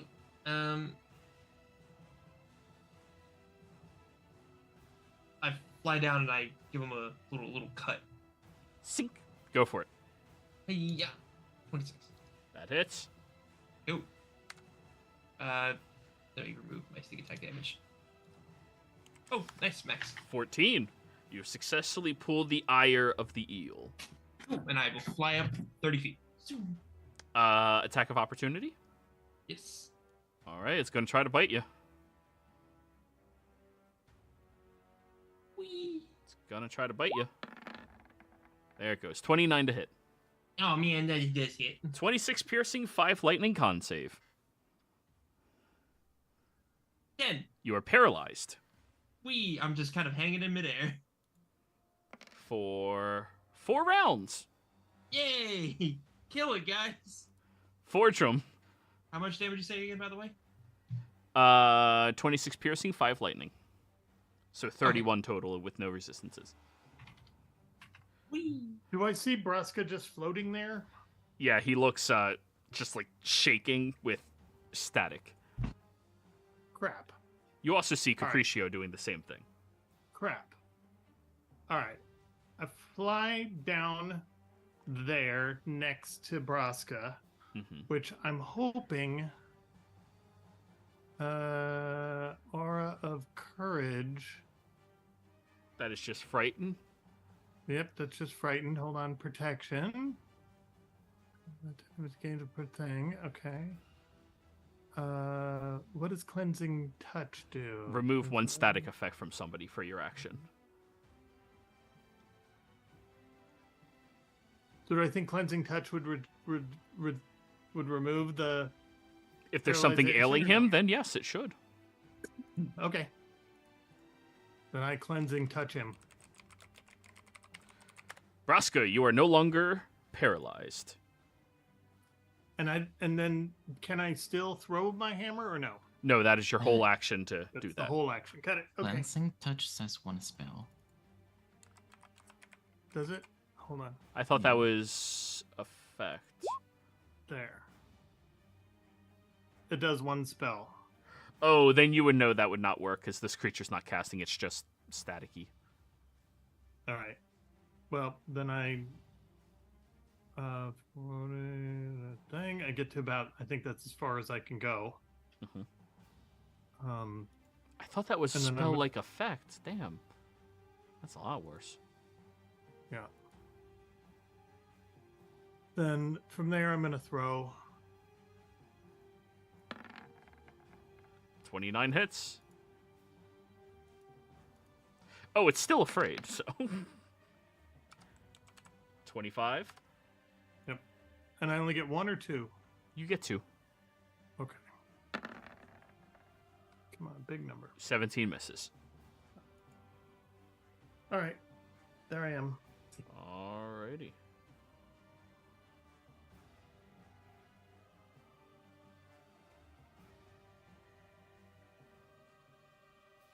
So Capriccio, when it hit you, what did it roll for the bite? 24, 22. Yeah, so you were stunned regardless. And then the tail attack would have been a natural 1, because it is still afraid until it succeeds on the save, even if you lost your form. So get back the hit points from the tail whip, okay? Oh, well, that went to the dragon, so that's okay. Well, Well, it's... the tail whip was what knocked him out of being a dragon. Yeah. No, wasn't it the whip because the tail because it was a crit? Yeah, the tail happened after the bite. So it still had disadvantage. It wouldn't have hit you because it rolled an 18 on one and then 13 on the other. So get back the 62 hit points, and you would still be a dragon. A paralyzed dragon, but a Okay. dragon. Oh, okay.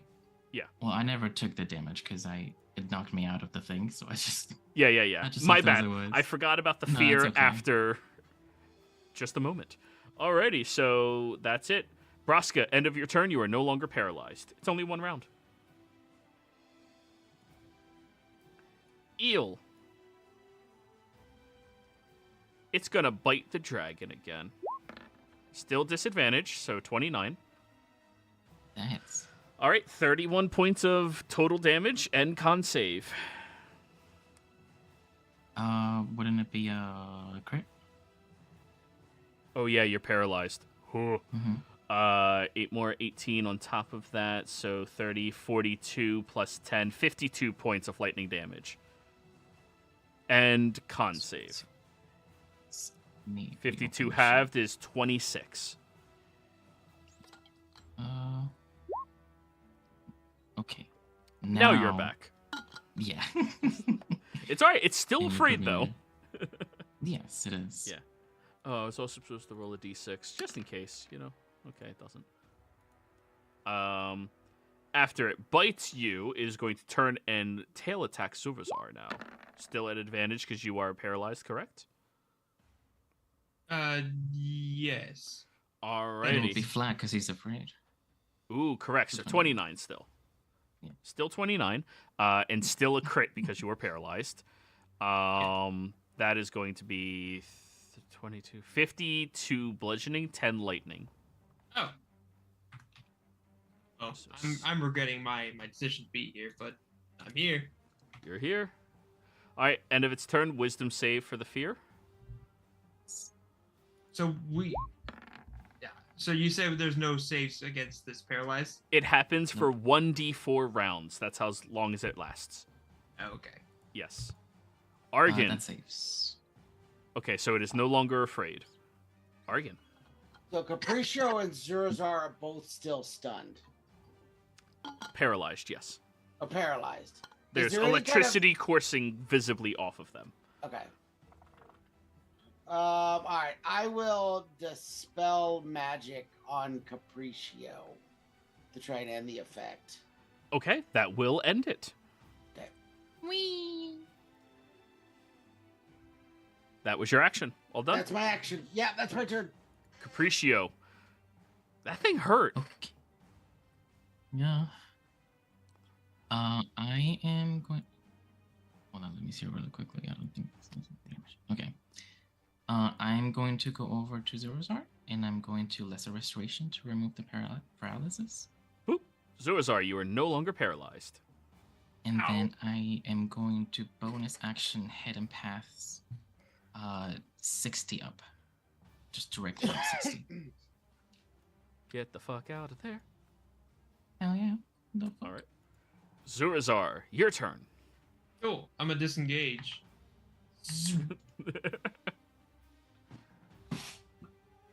And this probably won't do anything. Oh no, got some weird lightning shit.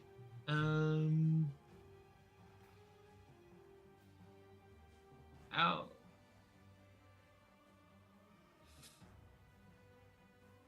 Oh no! What do I do? Fucking firebolt.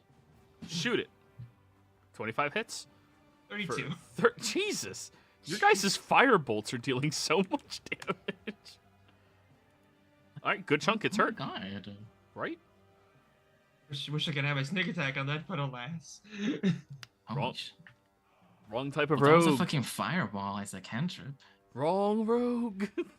Nobody Yeah, ever wants to be Arcane Trickster. It's so I good. don't, what are you talking about? I'm a better arcane trickster. I'm part sorcerer. Yeah, true. But you don't get to sneak attack on your fire bolts. Well, you know what? I say I can, so that's 52 points of damage. All done? Yes. And for clarity, did you just fly away or did you fly up and away? I flew up and away. Okay. Forgedrum. Because it's 60 feet of fly, right? Yes. Yeah, so 30 away, 30 up. All right, Forgedrum, you're up. I charge it. Go for it. Motherfucking thing, die. 20 hits. 20? Keep in mind your Vow of Enmity is down. It was on the other one, not this one. Yeah. All right, I know, I so did. 29 damage. Good chunking. Okay. And I'll go back to normal. And I'm going to hit it again. 16 misses. All done? Yep. Braska. You're muted. All right, I'm going to rise out of the water. Yep. And float over towards the other dragon Do. and start hitting it. Go for it.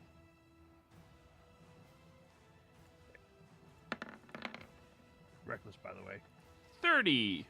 You say that after you roll the one. Yeah, I know. You It- always it- reckless. You always reckless. I'm just supposed Yeah, to do it. but I also want to say it, you know. Yeah, I got you. Because every once in a while I don't. Yeah. Good chunking on it. All done? I will do another alcohol. Chug. Because it is more necessary now. All right. Now it's its turn. Mm.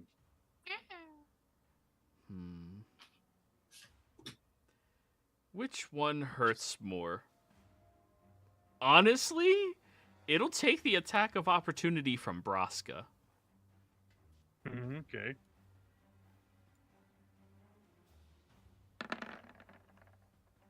Nice, good chunk on it. 24. Yep. Oh, it's looking I get real. an attack on Nope, opportunity too, no? nope. It's staying within 5 feet of you because Oh. it got its lightning breath back. Straight line. Oh. Forge and Braska. Deck saves. Now you're inside of his aura, Braska. Oh. Yeah, now it don't matter Not that though. it matters. Forger, you dodged backwards so quick and feline-like, and unfortunately you dodged over Braska, so he gets hit hard. That'll be Wait, 50, what are we dodging about? Oh god! 55 points to Braska, and 28 points to Fordrum. Shield Master on this side. take 0. Let's go. So yes, Braska, you take the 55 lightning. Now, to 27 or 28. Now, wait a minute. I have a thing that's called Soul of Vengeance. Oh, never mind. It's not under the effect of my Vow of Enmity, so never mind. all right, Argan, your turn. But I gotta find a way I can see it. There, I can see it. Nay. Thank God I have flight speed currently. Everybody's currently unparalyzed, right? Correct. Okay. hmm I was gonna unparalyze someone if they were, but if not, I will firebolt. Do it. Hit it. Oh, Nope. 14 misses. I got my one hit with Yeah. firebolt. That's all I get. Yeah. I'm done. Capriccio. Hey, you saved the other two from being auto-critted twice. Hey, I did my job. Yeah. I've got the flight going. That burns all my concentration. So Capriccio. I'm gonna fly 30 down, and I'm going to produce flame him. Yeah, produce that flame. Am I gonna produce? Let me see if I have something. No, nothing that I want to use. So I'll just take it for this one. Okay. Yeah. Okay. 19. 19 19 hits. for 19. How do you want to do this? I mean, it's not like an amazing cantrip, so I'm just gonna like make a big ball of fire and chuck it at it. So, as you produce this ball of fire and throw it down onto the creature, it slams into the open maul after it just blasted the lightning at everybody. It courses into its gullet, and all of you watch as the creature's eyes go wide. Those oddly intelligent eyes just shimmering before it swallows the flame and then drops to the ground, sinking down